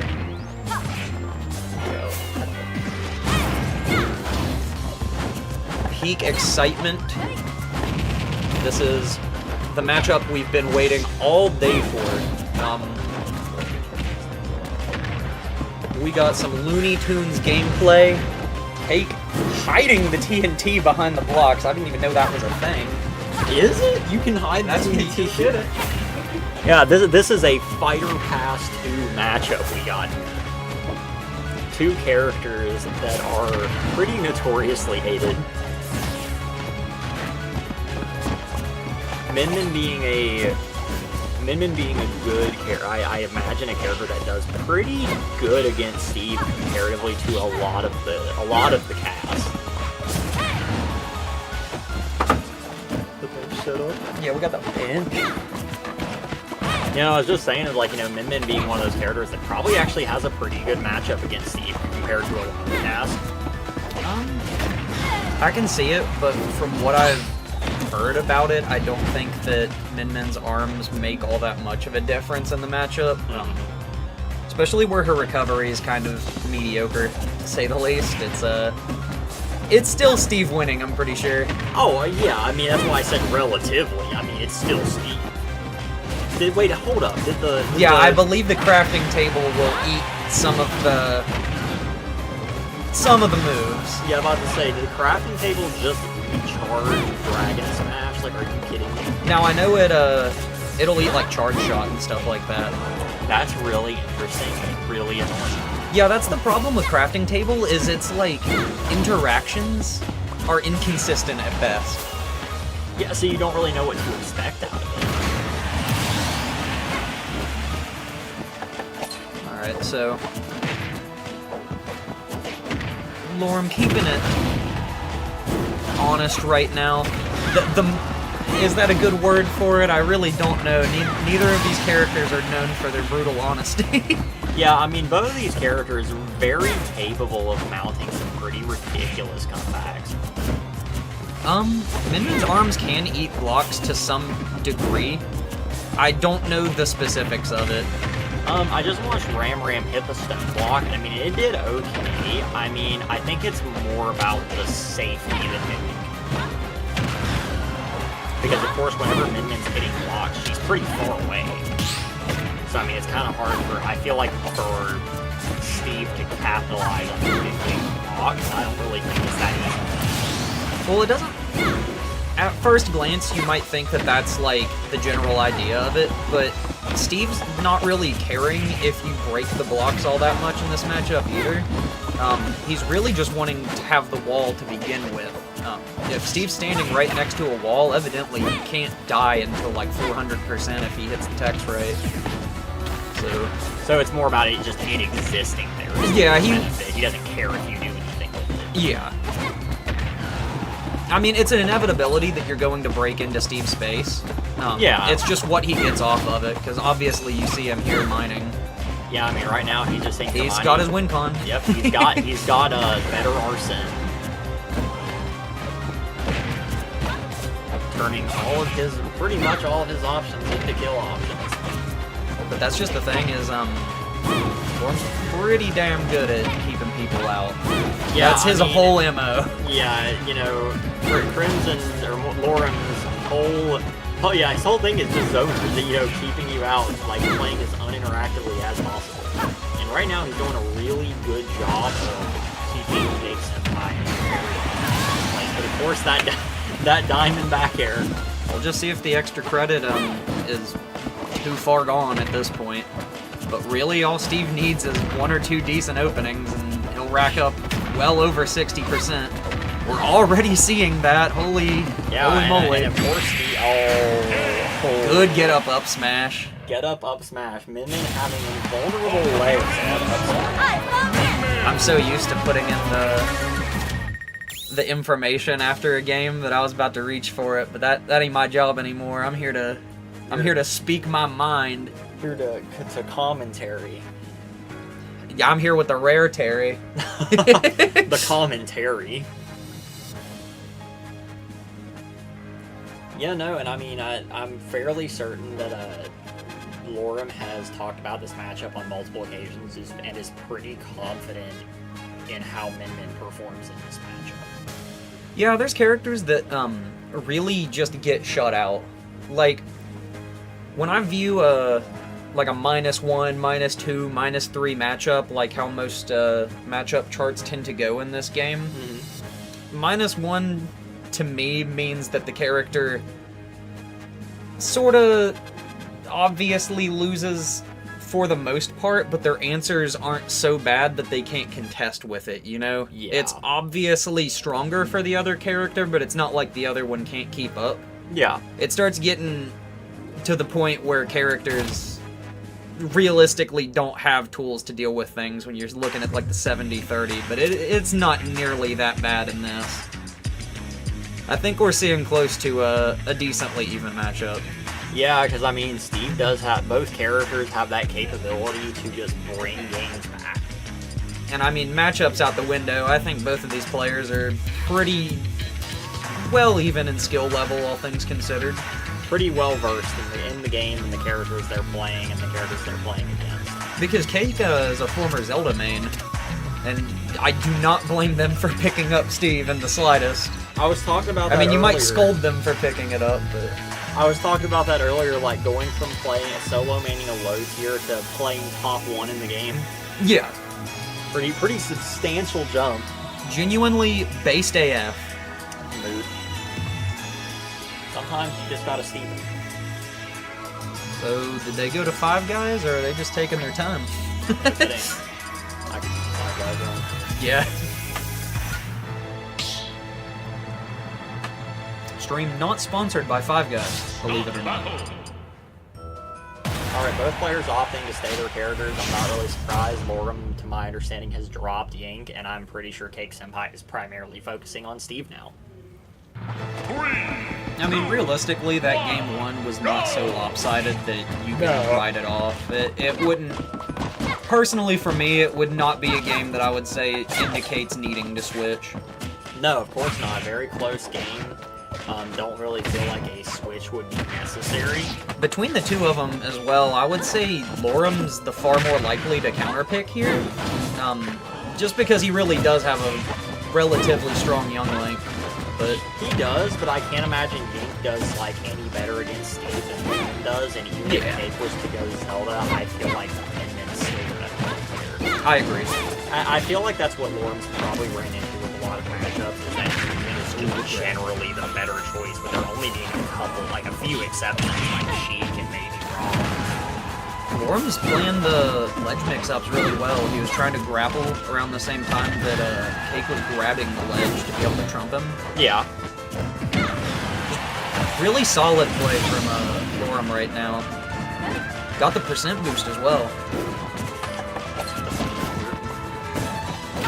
He's got it. And of course, like, playing against either of these characters, you really don't want to be playing at a deficit. Yeah, these are characters that can just sort of run away with a lead and chip you down. Yeah, but the only thing is, though, is like, even when Steve is at a deficit, you still can't just keep Steve away to line and gets the down smash, goes under the arm there. even if it wasn't the down smash, Steve has a multitude of just wacky options that can randomly take a stock. So as long as you don't let yourself bleed out too bad on percent, Steve stray hits will take care of you. Yeah, I mean, he's one of those characters, like, he has a really strong combo game. He's got good straight hits that he can just deal with. I mean, And that's without Diamond. yeah, that's even without Diamond. He's just he's top one in the game for a reason. Iron and Gold are for sure strong enough to get the job done. Unfortunately, gives up ledge there against me. Yeah, it was a bit of an overextension. Regains center stage, then puts himself back towards ledge. I'm assuming trying to gimmick with the hitbox of the upbeat to get center stage back? Maybe, but I mean, yeah, misses the ledge there, man, just to get back. Jake is not having a good time with this onslaught. No, of course not, but I mean, it's like, you know, I feel, it's something I was talking about earlier, it's like when you play a character whose game plan is the same in almost every matchup, and you suddenly have to play against a character that kind of disrupts that, it throws off a lot of things. Yeah, because a lot of people use their options as like a one-size-fits-all thing in a matchup, but sometimes you're forced in a matchup to not over-centralize a tool in your kit, and I think that's what we're seeing here. Steve's not allowed to just hijink his way through absolutely everything. You do have to respect those arms. We are seeing that right now. Good down smash. Somehow pulls the lead back. Opts to use the diamond, still has another one. Well, that's probably why he opts to use the diamond there, because like, well, worst case scenario, if I die here, I get another one. You know, like I said, both these characters were real. Uh-oh. That must have been this. That was positively scary for me, because my Steve hits that all the time, but I don't make it back to stage. Yeah, I was gonna say, that had to Ooh, have been big missing, forward. but yeah, diamond forward air, diamond making all of these attacks so much more threatening. Those iron blocks.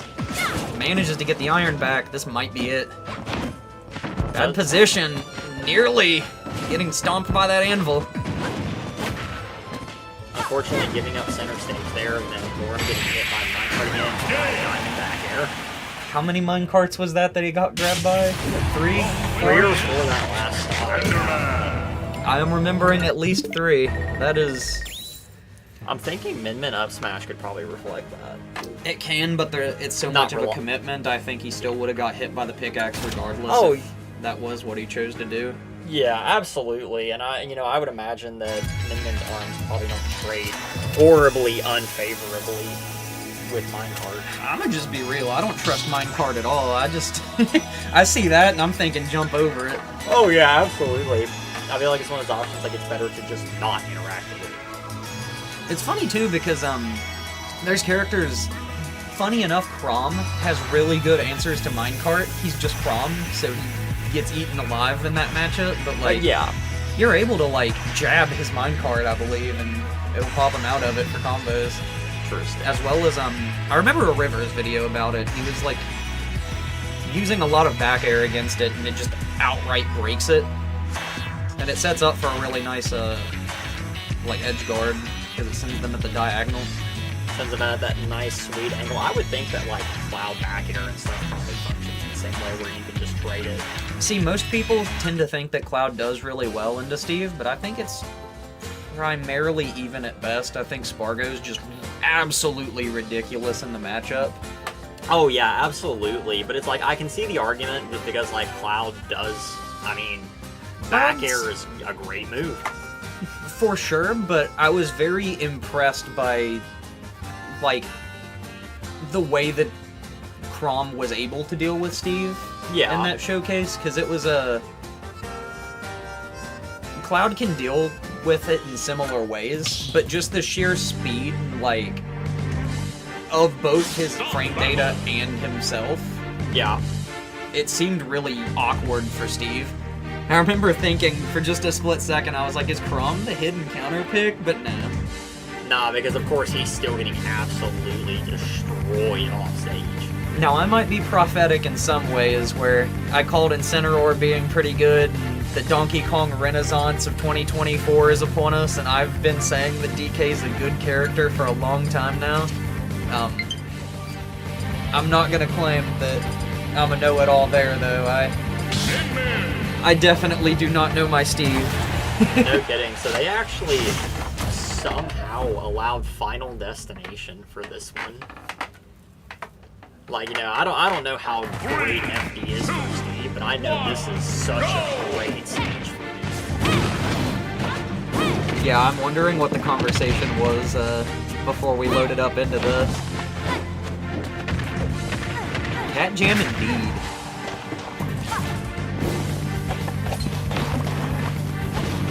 Alright, so already got the stone tools on deck. No more free jabs across the stage. Alright, well, not as easy. They're still Not quite as easy. still a little free. Yeah, no, I'm really interested in allowing the FD pick, which like I said, of course, I don't know what stages are great, good or bad for Steve, but I do know that this is an amazing stage for him, and just zoners in general. Yeah. You know, not having those extra platforms to approach with, but I suppose gets in and gets the up smash. But, you know, of course, I guess Steve doesn't really care about that because Steve can build his own platform. Yeah, I think Steve's tend to favor this stage as well. Now, Steve does like to be under the platforms. It gives him a little easier time building his house, but... Yeah, it's easier to build a house when you already have a roof. Yeah, there you go.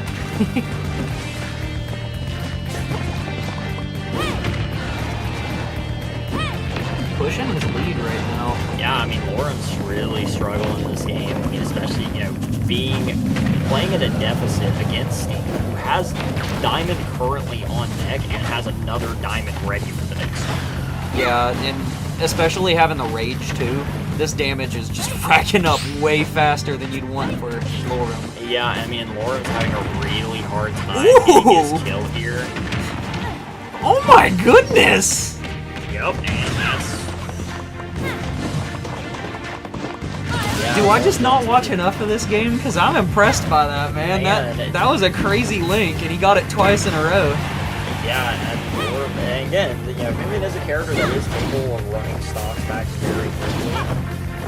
Same as Steve, but unfortunately, like, you know, Kate Semper just really ran away with it. Or was able to get through there to close out that stock and might be able to make something happen. Now, of course, Kate is sitting here with a fresh stock full of diamond for this, you know, for this entire run. So, you know, Storm's really gotta make some big plays on this stock.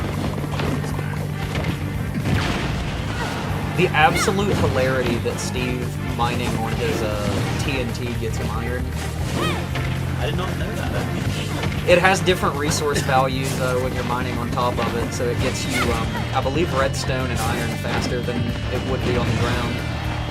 Yeah, Lauren has a really hard time. The problem, though, is that Lorem's chipped away at this diamond stock, and he still doesn't have another one. This is true. So, of course, sitting in 108, Steve has a lot of offense back to kill with. The problem is, besides the minecart, there aren't many burst options, and Nathan Lorem is just committed to playing this distant game right now. You know, as is his MO.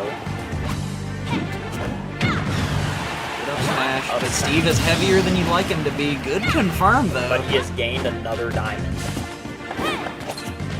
So he's got, you know, at 130, just about anything Steve's got here to kill. Almost dies to the A floor. little too late. Lorem's gonna need a miracle here. No, yeah, might get hit by it manages to dodge the minecart just to get hit by the TNT. That whole time I was waiting for the TNT to detonate. They're both laughing though. They know this is goofy. Oh yeah, this is silly. This is a DLC Pack 2 matchup if I've ever seen one. Hey, if it ain't Goofy, it's Bugs Bunny, because we got some Looney Tunes gameplay on the screen right now. No kidding.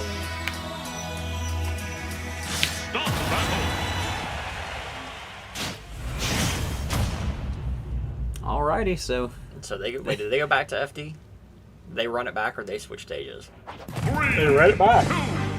I don't know how much I agree with that, it being Lorem's counter pick, but perhaps he just thought that it started out bad, and if he manages to seal the lead, he might be able to change the fate of this matchup, if you will.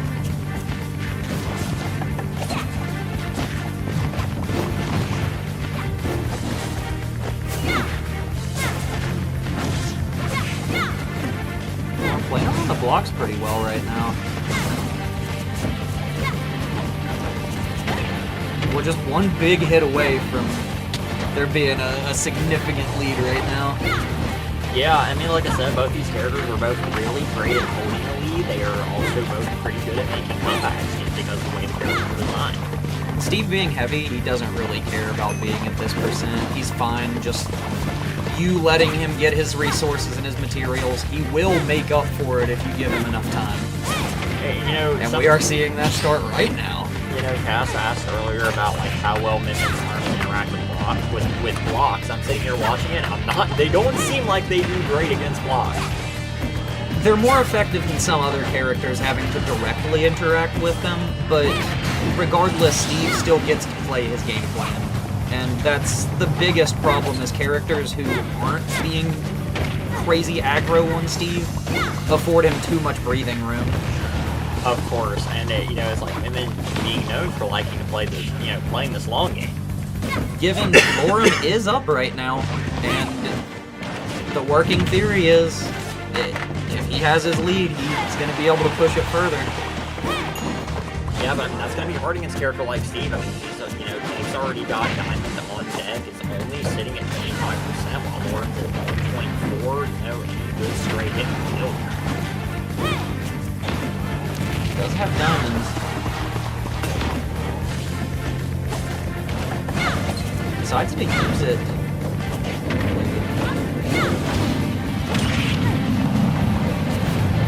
And Lorem is just living to absurd percents right now. This is quite a significant lead. Somehow has lived, well, spoke too soon. It somehow lived to 180 while Kate had Diamond. You know, and of course, this is still a very even game. Steve being a character that's very great at racking up percent. Kate is using the minecart at pretty much the same place every single time. I wouldn't be surprised if Lorem was caught onto that.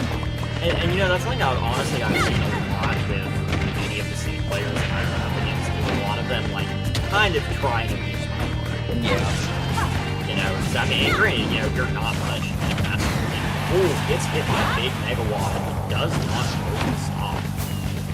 Steve's recovery too good. Even if he's in the blast zone, he's making it back from that height.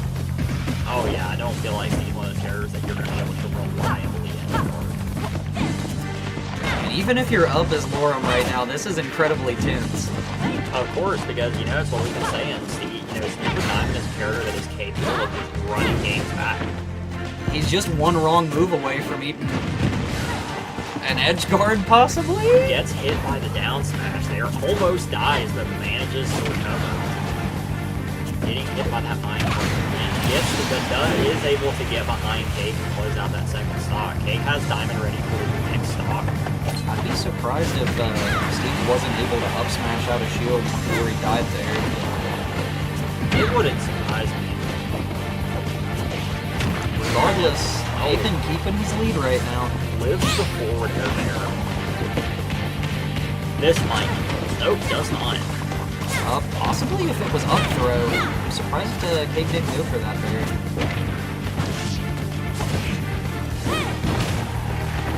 When Lorem gets caught by the stray and pull. Yeah, no, Lorem's playing very well this game. Yeah, he was building a mad percent right there. And this is one of those leads that it's going to be hard to pull back, but if any character can do it, it's certainly Steve. We're watching it now. That's a crazy recovery. Uh-oh. Bounces the TNT with the minecart. This is suddenly looking very scary for Lorem on his tournament life. Or not tournament life, yeah, this is winners. Looking at his set life.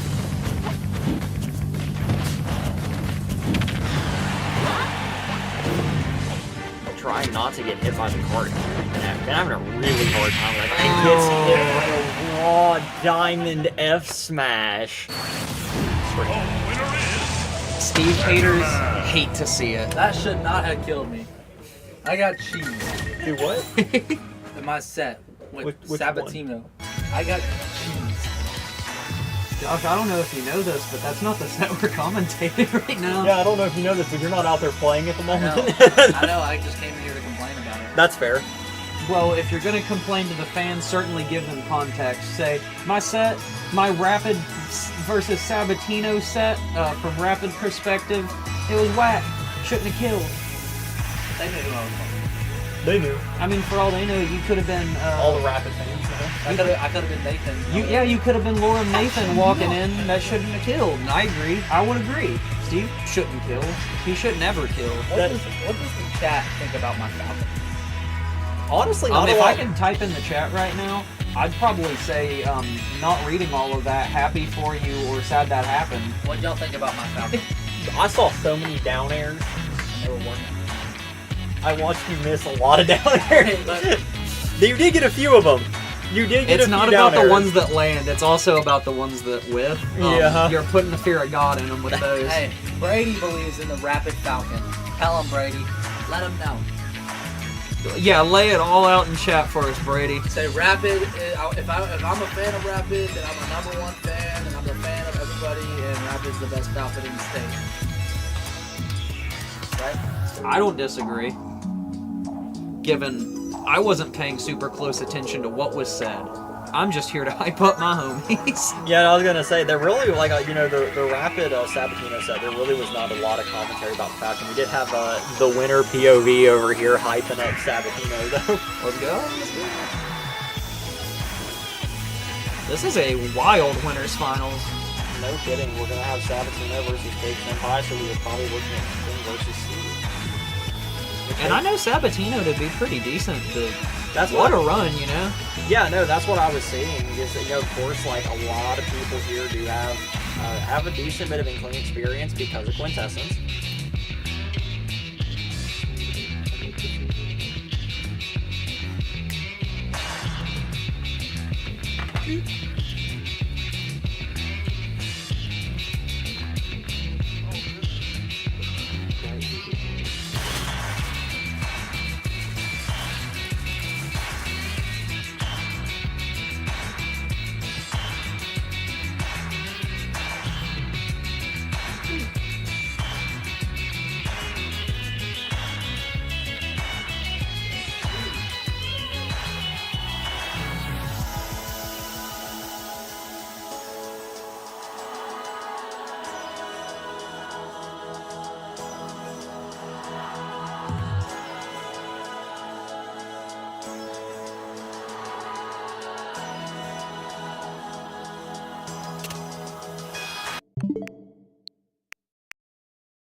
everybody.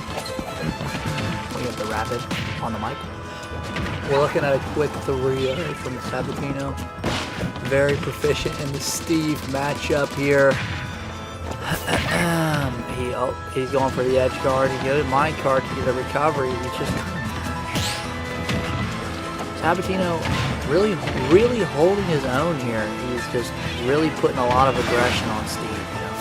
We got Quintessence who plays very campy and just like all around annoyance. But then we have a much better Inkling here showing up to prove who's the best. Beating Rapid Planet's Falcon after cheesing his way to victory, let's say. And a 3-stock from the Inkling here. Looking like Sabatino could be sitting in Grand waiting for Rapid. I like it. I like to see it. Alright, counter picks here. Let's look at the counter picks.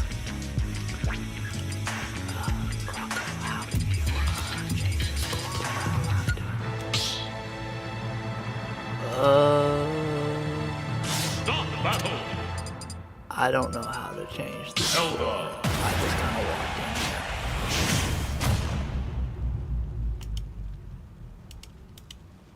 Oh, figured it out. Good work.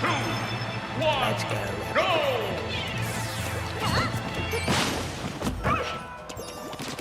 The Zelda swap. Sabatino this might be the ground that Cake Senpai needed. You know, swapping Zelda is maybe it's the play.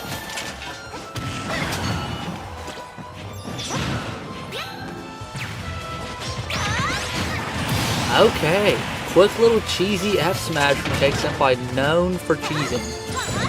How do you think he won the arcade? We talked to Star about that. He's really putting a lot of pressure on Sabatino right now. Yeah, misses the back air. Okay, the Zelda is cooking. Your dad, that just fake killed me right there. That should not work. Okay. Sabatino really getting pressured. Another cheesy F smash. Doesn't get the kill. You're dead! You are dead! Okay. Gets the bomb. Can't get the read. Oh! Cool spot dodge blocks the roller. Okay. Grab. Down air. F smash! Sabatino clearly scared right now. This is looking like this could go Cake's way. He could win this set.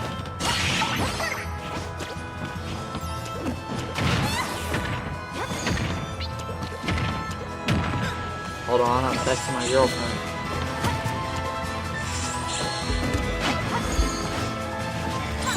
Sabatino misses the roller.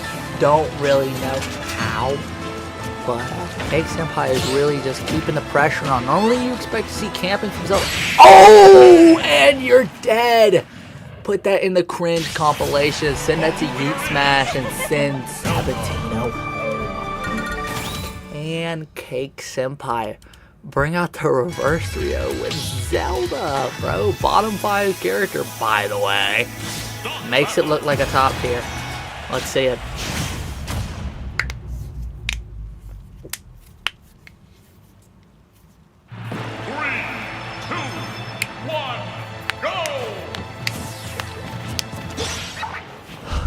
Cake Senpai here, really showing him who's boss.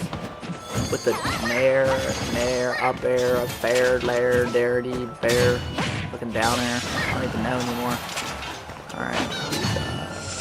He is really getting pressured here. It seems like Sabatino really does not know what to do in this matchup. I mean, like, his combos aren't connected, and he cannot cheese. He cannot cheese Cake Senpai.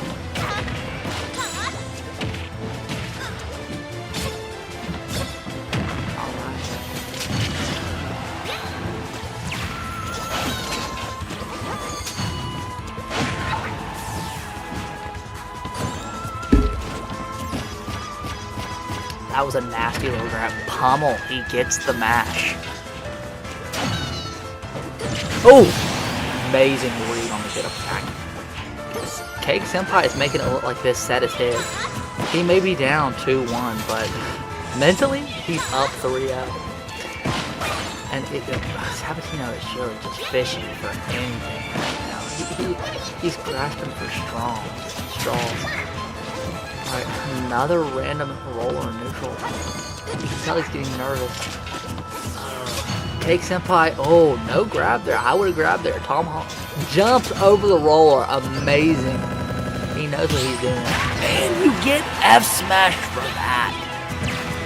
See, if I'm playing Inkling there, I'm whiffing the punish. Uh-oh. No punish on the re-grab. A little mix-up into the F-tilt. And the bomb can't see. You can kill with the down smash. Beautiful. That's what I like to see. Ooh. The Knight really stopping him. Up smash. Ew. Bro, you grab there. Everybody knows you grab there, bro. Up smash. Oh, hits a grab. Up air. Up air. Can you get another up air? He goes for the back air when he gets caught up. I like it. Cake Senpai is kind of running in now. He's throwing a little bit. Hey. Oh my god. Why didn't you commit to it? Come on, Cake. He's bringing. He's holding it. And he goes for the smash.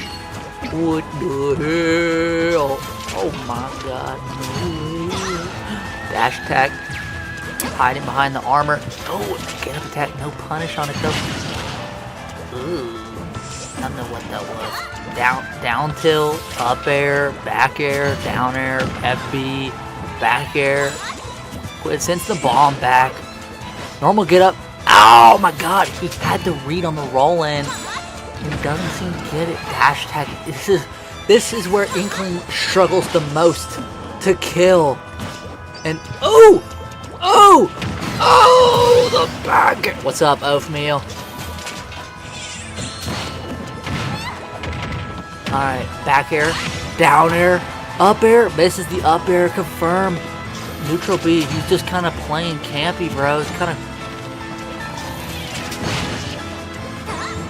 Sorry, fell asleep. I'm getting kind of bored watching this set. We got Zelda Inkling. And loser or winner's finals, bro. What the hell? Should I just chat, run a poll? Do I go Roy for the rest of the bracket and try and win? Or do I stick Falcon?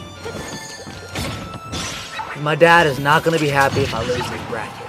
He says, why would you go to a bracket if you can't make any money? And honestly, he's got a point. There's a reason I don't go to Marshall Smash. Oh! For a roller. Falcon. Alright, chat has decided. One chat member. Cake Senpai getting a little greedy. Oh my god! What a beautifully spaced fair. Cake Senpai going for the reverse 3-0. Making it seem like he's the best player in West Virginia. Not that that's a very big accomplishment.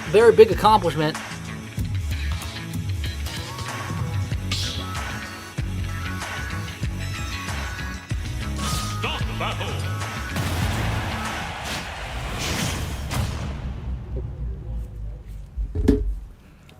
Can Cake Senpai beat the loaded diver? 2, 1, go!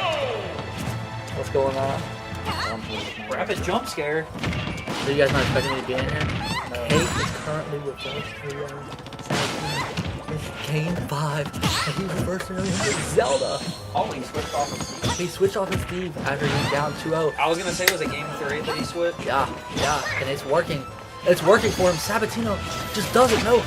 Oh, can he get off the ledge? He makes it off the ledge. Doesn't matter. He catches the reef. Uh-oh. No booyah. If that was Quint, he's going for the booyah. And no, he gets it. Doesn't kill. Hold on. Up. Oh, he goes for a cheeky little up air. Oh, don't let him. Got you, bro. Oh my god. That's the one time that move worked. The up smash? Yeah, that's the one time I've seen that work. That's the second time I've seen that work. He goes for the up smash when he should just be grabbing. I feel like he'd get a lot more off a grab. And up smash, I used to think up smash was booyah. I was like, oh, hit him with a booyah, like, hit me with another special. Oh, the cheesiest Zelda in the state. Gets the up B. We want to see Cake Senpai Arcadian winner. The dude that outplays Rapid is Summit. Sabatino got some sauce. Sabatino, you know, he's very good Inkling. He's a little aggressive, but he can win this. He seems to be holding a good ground right now. He seems to, you know, figuring out Cake as the set's been going on. He's got a very distinct lead right now. He does, but it's Inkling, so it's kind of even. Because Inkling cannot kill. If Cake Senpai can pull this off, the crowd will go mild, but he'll release some more. There ain't nobody. Oh, what? Oh, that would have That's been unfortunate. big time. Oh, it doesn't get a punish on the rolls. They're just kind of scrapping. Cake Senpai gets the hit. Fades all the way back. Oh, what the Sigma was that? Cake Senpai with a cheeky little knife. Cheeky little knife. Come on now. This is just snooze fest. I won't lie. I don't know, I'm biting my nails. I am biting my nails. I'm like SpongeBob when he chews on his hands and like turns into a shredder.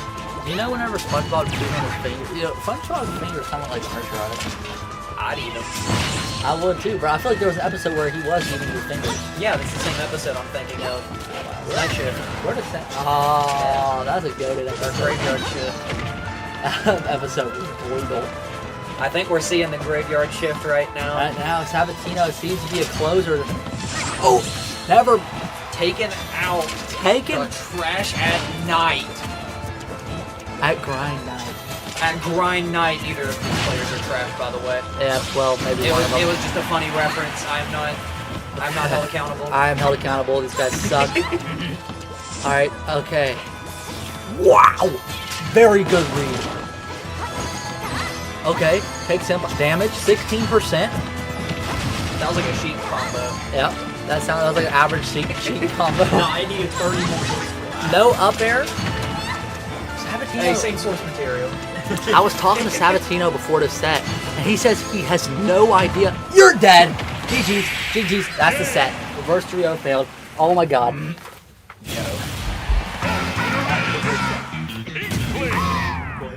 Probably. Did Swag beat Nathan? Just swag. Yeah. Don't you just ask? Yeah. Not to my knowledge. Let me go look. Swag is still here. Never forget.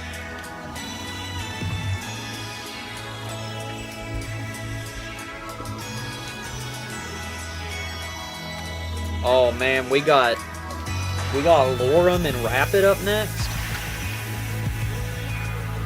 I wonder if Rapid will commit to the Falcon bid or I feel like it is equal parts likely.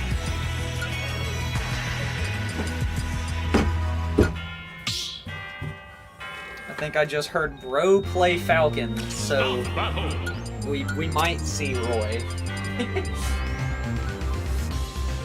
Judging by the semantics.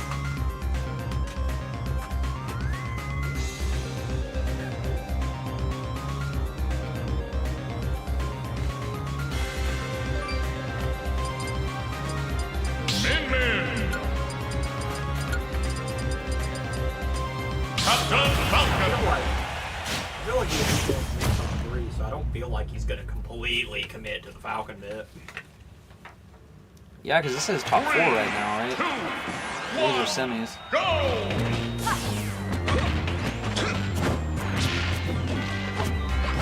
Brady the Believer. I say Rapid's got as good of a chance as anybody else here.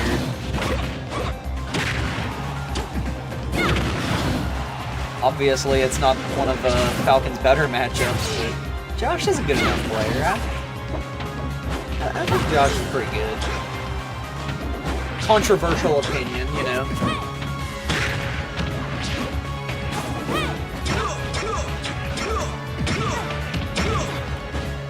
Ooh, that could have been big time. I Falcon has a lot of the same type of tools that Roy has with matchup, like good kill options and stuff. Doesn't quite have just the raw straight option. No, he's got to link into his stuff. We just saw it right there. If the link doesn't kill,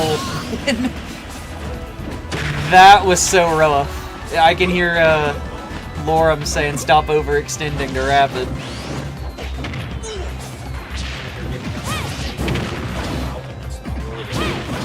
Not really the play. Unless Rapid's a little bit stubborn, I would not be surprised if we see the Roy next. Unless he just outright wins this game. Unless he just better players Lorem.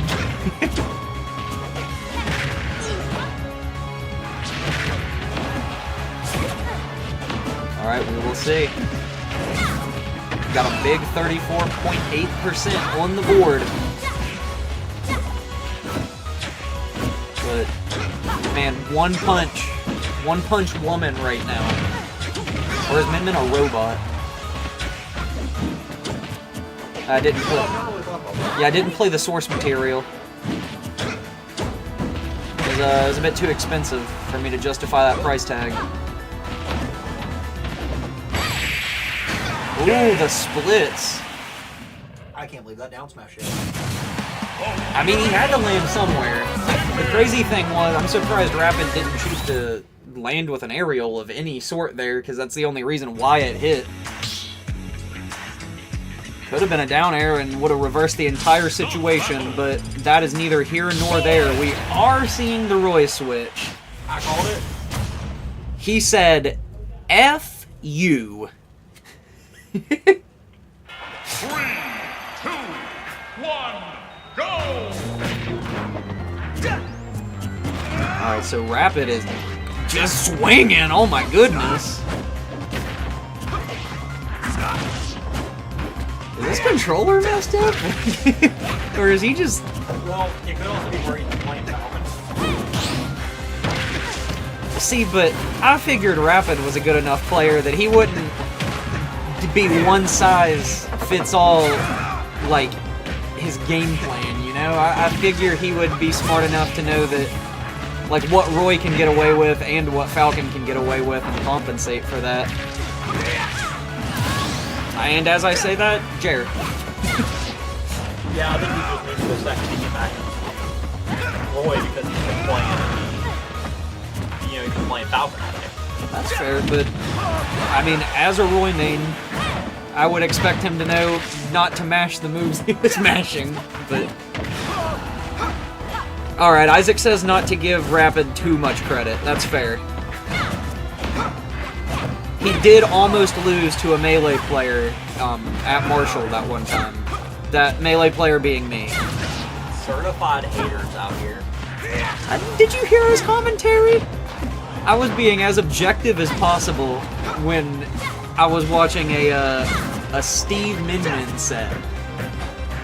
And then his commentary was like unhinged. Nah, dude. Yeah, I'm gonna speak my mind now. Yeah, Rapid running away with this game. You know, like I said, as soon as that first game started looking bad, I was like, yeah, we're gonna see Roy next game. There's no way he stayed on top. He's having a pretty good record against Lorem with Roy. Yep, that dancing blade is definitely gonna kill. The move designed for cheaters. Let it be known, if I was any better at this game, I'd probably play Roy and I'd cheat just the same, so I don't blame him one bit.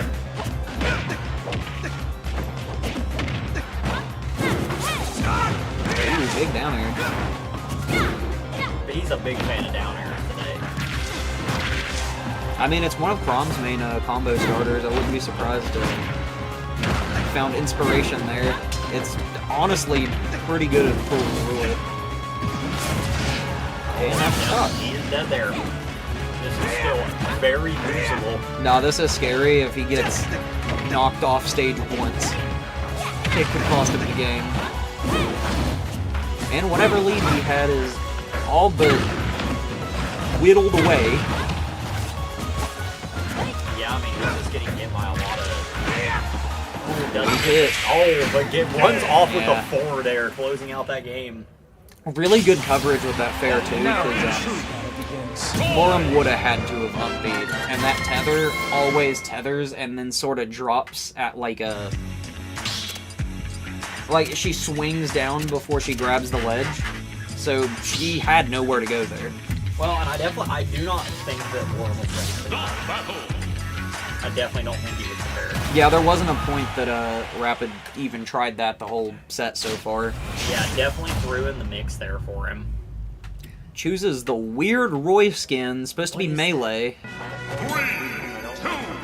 Yeah, it's supposed to be melee Roy. It looks good in-game. Oh yeah, the hardness.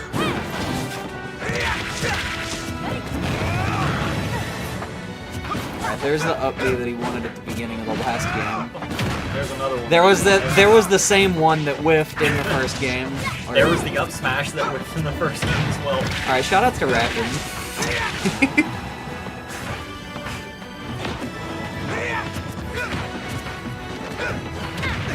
Yeah, not really, right there, it wasn't, not really opting to just try and maintain the ledge trap, trying to go high with the air. And, playing against Min and be, keeping her at ledge, I feel like is such an important word. Oh, she's at ledge alright. Yeah, but, he's at ledge having an extremely hard time getting off the ledge. And again, loses the ledge trap and gives up center stage for him again. But it's so volatile, even being down this much, I think Roy's one of those characters. He just gets his one touch and explodes you, and he can do all that damage back pretty easily. Well, he absolutely can. Rapid's not the type to get discouraged in these scenarios either. Now these scenarios. Alright, no, he still believes. We have a quick response from Rapid with the Jair.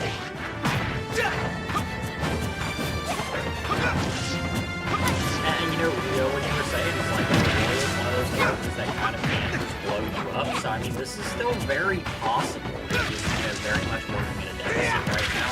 One of the wisest pieces of advice I've ever heard is 2 stocks is not a lead. Oh, and just like that, 2 stocks is not a lead. Rapid just shows that Roy is one of those characters and can just explode you for one good read. Lorem's trying to scrap with a Roy right now. I don't know if that's the proper agenda. I think that F smash shook his mental a little bit. He was not ready. Rapid's like one side B away from closing this out. Oh, gets hit by the get-up attack. Ooh, wonderful spot dodge. This is the weak hit of the attack here. That would have killed. He's doing a good job holding on ledge now. See if he can maintain it. Aw, misses the punish on the whip dash attack. Ooh, he's one strong hit. Oh, gets hit by the Mega Watt. What a nail biter. He almost had that. He was one solid hit away from closing that game out. The funniest thing is One Stock is not a lead is from the Smash Bros. Mockumentary. It was said as a joke, but the moment I dropped that wisdom, he popped off. No kidding, that F-Smash read that man's soul. Ooh, Rapid got the last minute, I believe, Green Roy? Ooh, last second Green Roy. What is that? He's a pimp, bro. Oh, okay. Fair enough. I think it's supposed to be from what's the Heroes games? Fire Emblem Heroes, I think. It's like the Hyrule Warriors. Kinda, yeah. I got it, kinda like Dynasty Warriors. Yeah, it's the Dynasty Warriors thing that was the Fire Emblem one. I'm pretty sure, anyway. Gotcha. Regardless, that's neither here nor there. I'm talking about the 76% that's been racked up on Rapid. Rapid really having a hard time getting That's just kind of the agenda with Min Min. You sort of luck out on the hits that you get, but you really have to react to what you do get. Awakening outfit. Oh, Rapid somehow still get there. Hey, tries to go for the F smash, really getting desperate. That's what I was kind of seeing the last game. It almost looked like he wanted to do the runoff forward air again, but he wasn't confident in it since he already used it.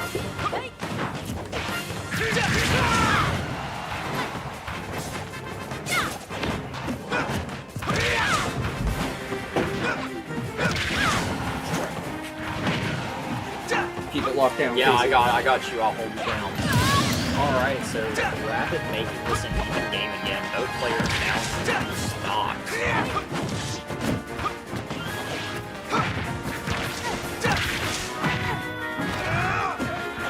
Rapid making a quick 44% here, holding Lauren at ledge with those jabs. Not giving up this ledge trap now, but then does just try to go off there and drops center stage because of it, but regains his ledge trap.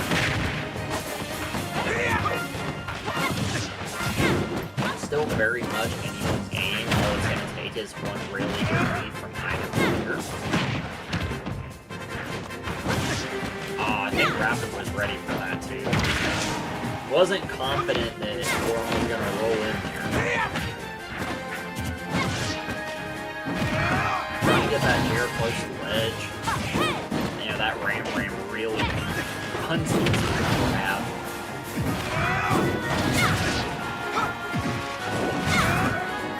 Really getting tripped up by these double arms. He's somehow managing to hold on, regains his center stage, takes a look back to the ledge, drops his ledge back again. Dancing Blade doesn't confer until close to the stock, makes an up smash.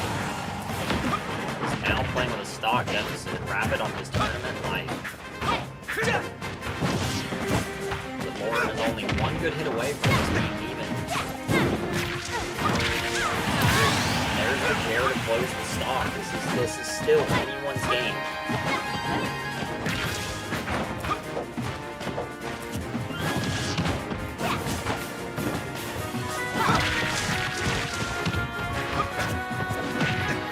Whiffs the up.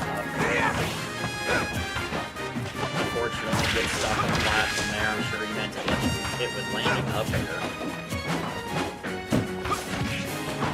Regain center stage, but he's kind of getting walled out with a lot of these straight hits. Oh, Dancing Blade almost closes the stock, but not quite. Managing to keep Lauren at ledge, but unfortunately loses center stage for another straight hit.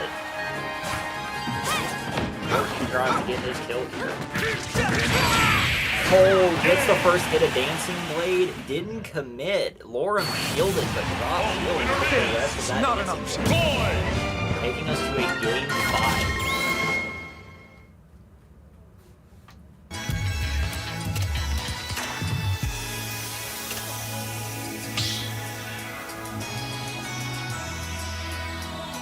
Stop battle!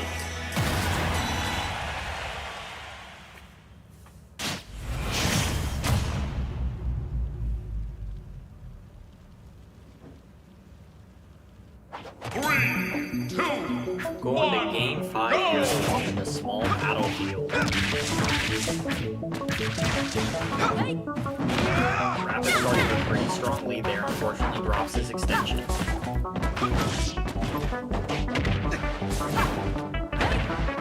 Now, I feel like it's so important for Joy to try and hold center stage in this matchup. Of course, right now, I think this matchup in general, holding center stage is very important for because both of them are getting destroyed very badly. And then Roy gets hit really hard in order to Roy being able to trap it and then some filtering one earlier.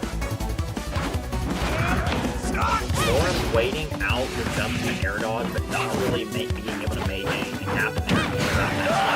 Although Rapid does overcommit on a forward air shield and makes it up smash for it.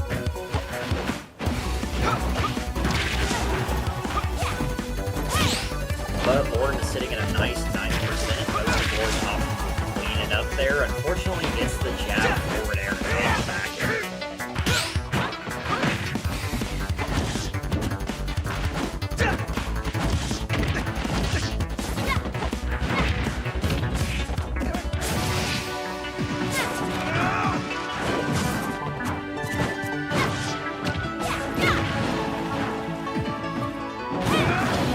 Rapid, unfortunately, just getting a lot of strength.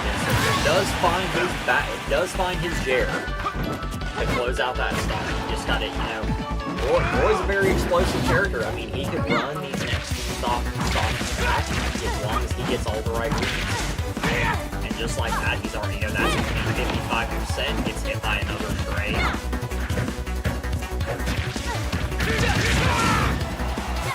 Oh, almost closes the second stock with the dancing blade. Gets the up out of shield. Both, suddenly the game's evening. Oh, gets the back air and ledge to close that stock. Things now looking favorable for Rapid as well. Catches another up smash. Alright, we're down to the last stock, 0%. Rapid first hit. Not really being able to get a large extension. Both players looking around, just trying to get their hit in. Maintaining stage control. Rapid doing a great job now of holding that center stage. Norm getting a grab, which he's been showing this set. He's been able to get a lot of momentum off of that grab and force Rapid in bad position. The Rapid quickly retaking center stage and forcing the left right situation. Consistently going for this jab, and I think Norm is catching on to that, so he's consistently.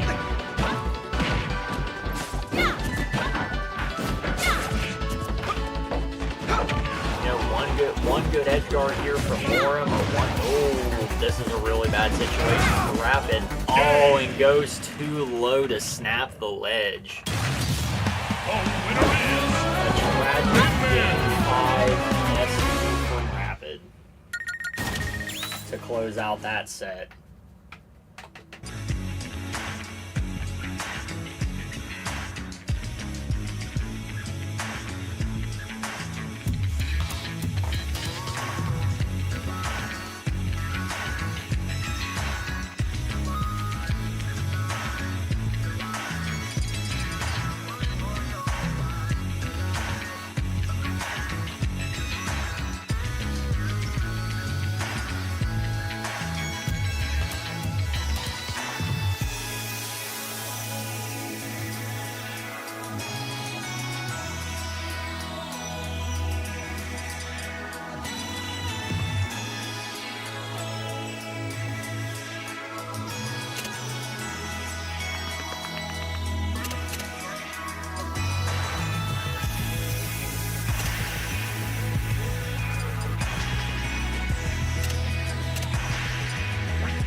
Battle.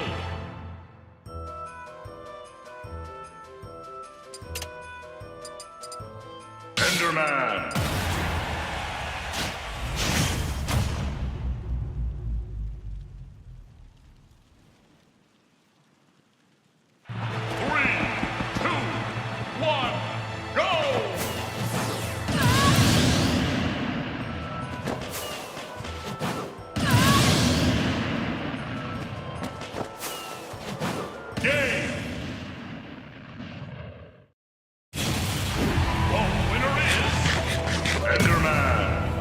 Alright, so we got a quick game 1 win from Cake.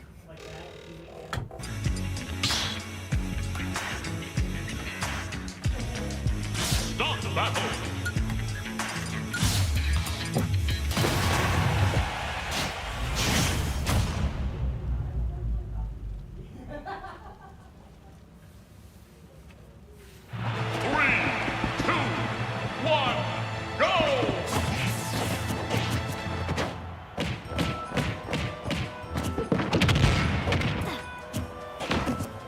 Getting another fighter pass 2 set.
battle.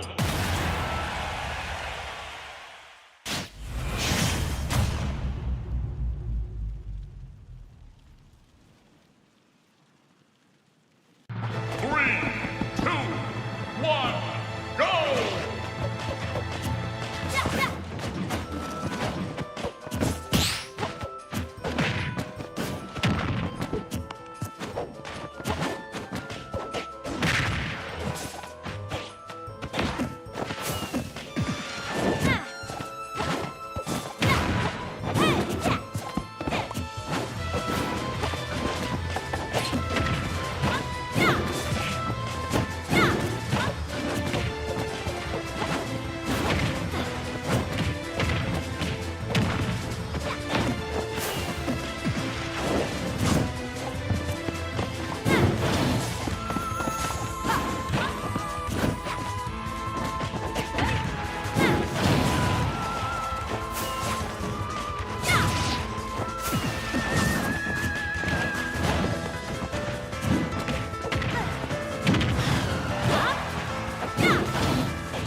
Start the battle!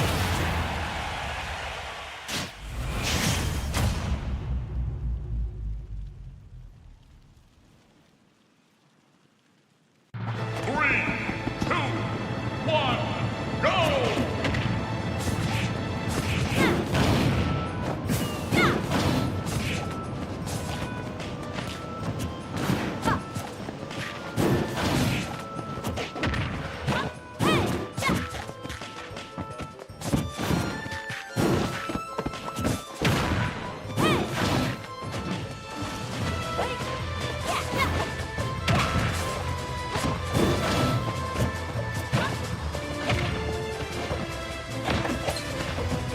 What's up, y'all? It's your boy Swag on the mic. On the microphone. I don't know where Methods is, so I'm gonna be commentating. And while I'm at it, I'm going to fix.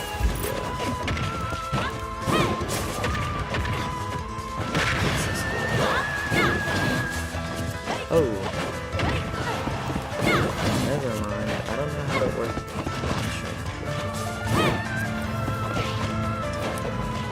1,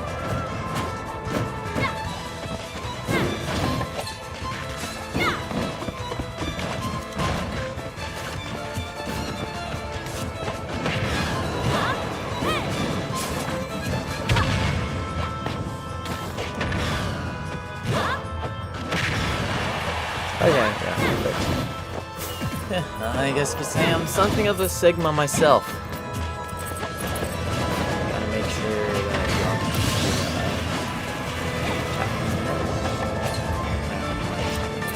y'all. Alright, I don't know if y'all can hear the game audio, but let's get into it here. So we got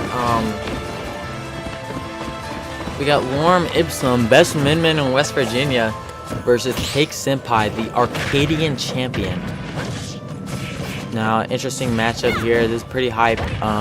From my knowledge, Cake Senpai actually beat Mr. Lorem Ipsum in winner side bracket, which is why I had to fight him in losers, which is something I did not want to do. I actually would rather fight Steve because I would make the upset happen because I'm good at that matchup. So I'd like a huge shout out to Sparkmaster42 for that. This is my GOAT. With the forward air. Oh, but the up smash out of shield, taking the stock. Lorem Ipsum securing a pretty strong, good lead. About a lap percents. Yep, percents are lapped. Looking pretty tragic to Cake Senpai, but you're playing Steve, so let's be real. So is there such thing called a lead? Maybe if you're playing Sonic, but otherwise, I don't want to hear it. Oh, the minecart taking the stock at 60%. This character is fair and balanced, and if you don't know counterplay, that's a skill issue. That's a skill issue. You shouldn't be losing to Steve. Honest mid-tier, low-key. Yeah, I agree, Oathmeal. Thank you for your input. Oh, but the F smash. Crimson Arrow with the F smash. Crimson Arrow with the swag smash at ledge. You are not swag, only swag does that. Crimson Arrow with the swag smash at ledge. Once again, we're seeing a lot of swag smashes from Mr. Crimson Arrow. Versus, oh, are you dead? Yeah, you're dead. You cannot hang against ledge like that on Lorem Ipsum. He will kill you. You will die for that. You will be deceased. Now, I'm hoping that Cake Senpai wins so I can go home. Because Rapid didn't win. And I want to be home because I lost. And I want to watch Toradora in other romance anime.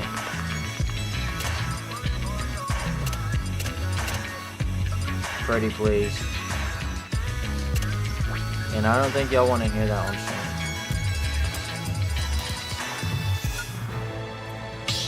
Holy Sigma. Alright, so I guess you could say Mr. Lorem Ipsum up.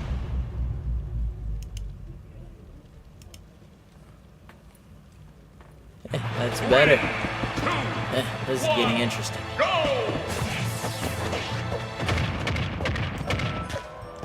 Well then. Game 4, eh? Game 4, Leo? Okay, I'll stop. I'm a bit sleepy. I miss my girlfriend. I haven't seen her in 24 hours. It's been too long. What am I gonna do? We watched The Silent Voice. That movie goated. Yo, why is this score not saving? Chat, why is this score not saving?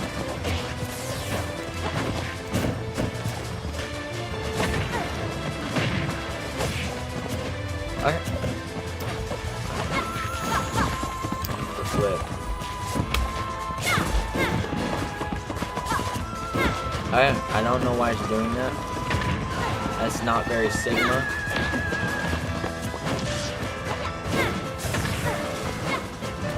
But okay, nope, there we go. That works. Alright.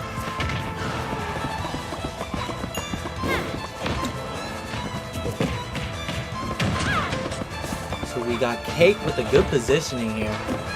What if I just commentate like that one? I'm practicing.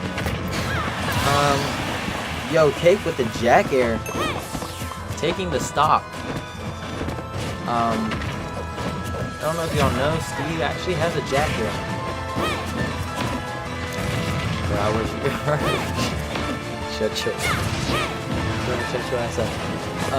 Alright, let me lock in real quick on this commentary. So, Cake Senpai taking an early lead. This character's crazy. You're dead. Oh, but the great get-up timing. That's what we like to see. Oh. Oh, scary situation. Cake Senpai, high percent up against it's not Ram. Boom Boom. Up against Boom Boom. So there's Ram, Dragon Arm, and Boom Boom. Oh my gosh, with the Boom Boom forward air taking the stock. With a down smash at ledge for God knows why. And you're dead center stage from back air, no rage. Arsene is not killing you. So why is... Yeah, okay, buddy.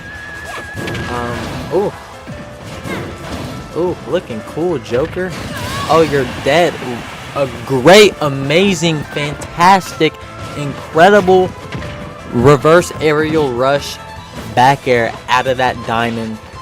Out of that minecart to secure the stock.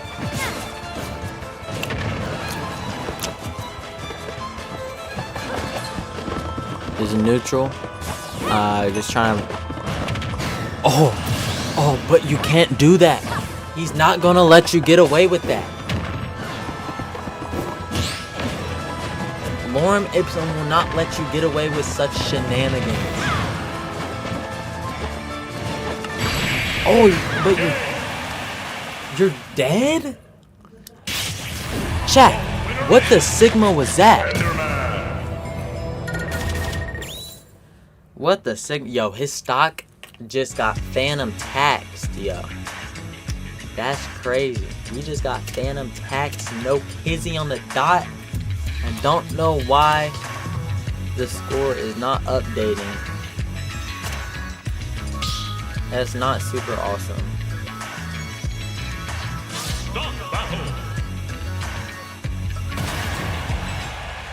Got swag on the commentary.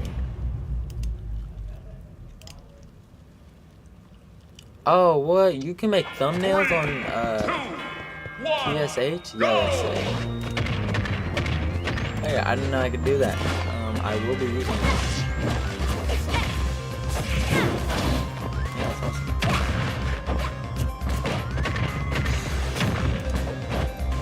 Okay, so we got the Splatoon music.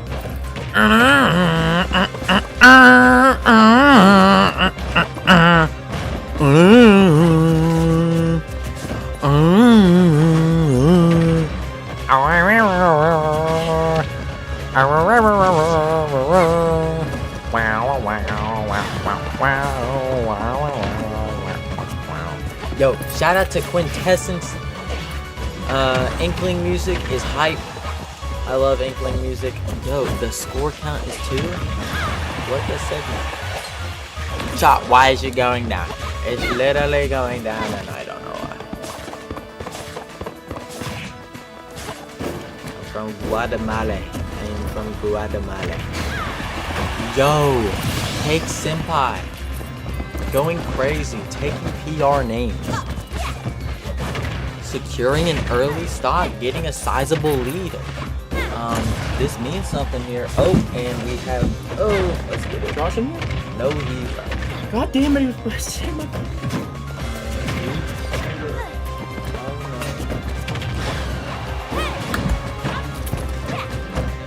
Oh well, not my problem.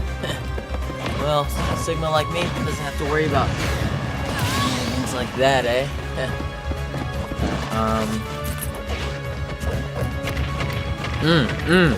Up tilt, your shield's dead. Your shield's gone. Oh, yo, he's already on his last stock? Yo, this is unwinnable. Alright, well, Cake Senpai taking the set. You know the vibes. Let's get it out here. Let's get it out. Cake Senpai still taking the set. Crimson Arrow will not be able to make a comeback. This is literally impossible, especially against a character like Steve when you're using a character like a mid-tier like me. So just give it up. Honestly, I would just SD at this point. Because why are we still trying? Because why are we still trying? You're at 75, you're at kill percent. You're diamond season. Yo! Is this doable? Yo! Is a reverse 3-stock real?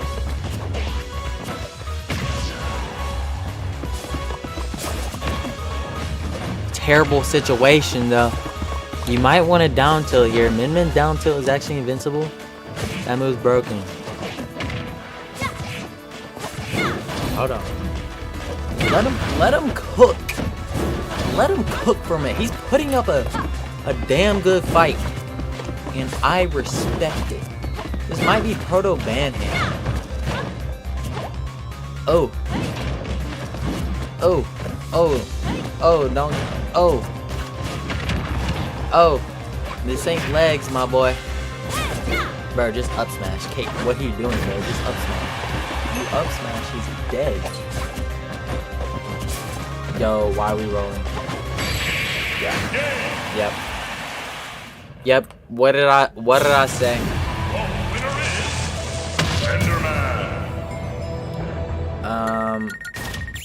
Yep, we got Cake Senpai taking the set. I had no doubts in my mind that he would sell a 3-stock lead. Of course he would win. Like, of course he would win. That's literally unlosable. And since Warm Ipsum is my ride home, let's just say this is literally like, it's quite literally, let's just say Swag is off the mic. Pleasure. It was a pleasure having you here. I want to shout out my friends and family. Want to shout out Methods of Madness. Somebody's here. Rock is here. Oh my gosh. I want to shout out all my GameGroveWVs. Shout out Ramsey. Shout out Rapid. Artmaster 42 and Quintessence, and this is Swag off the mic here. Good luck in Grands, chat. Let's go. Start the battle.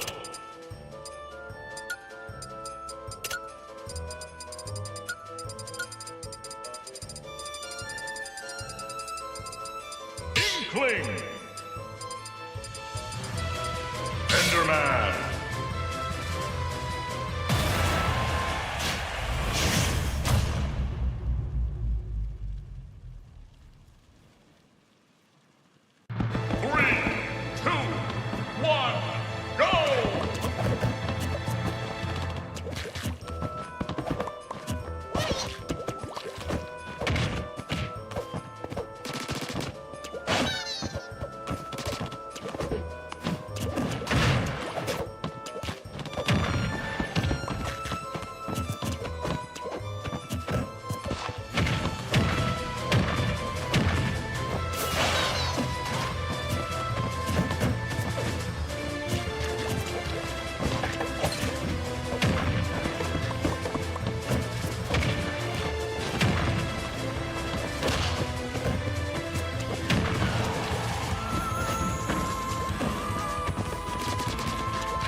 Stop battle!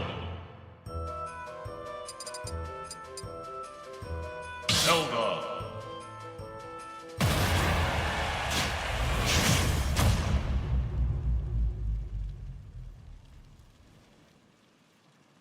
3, 2, 1, go!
battle.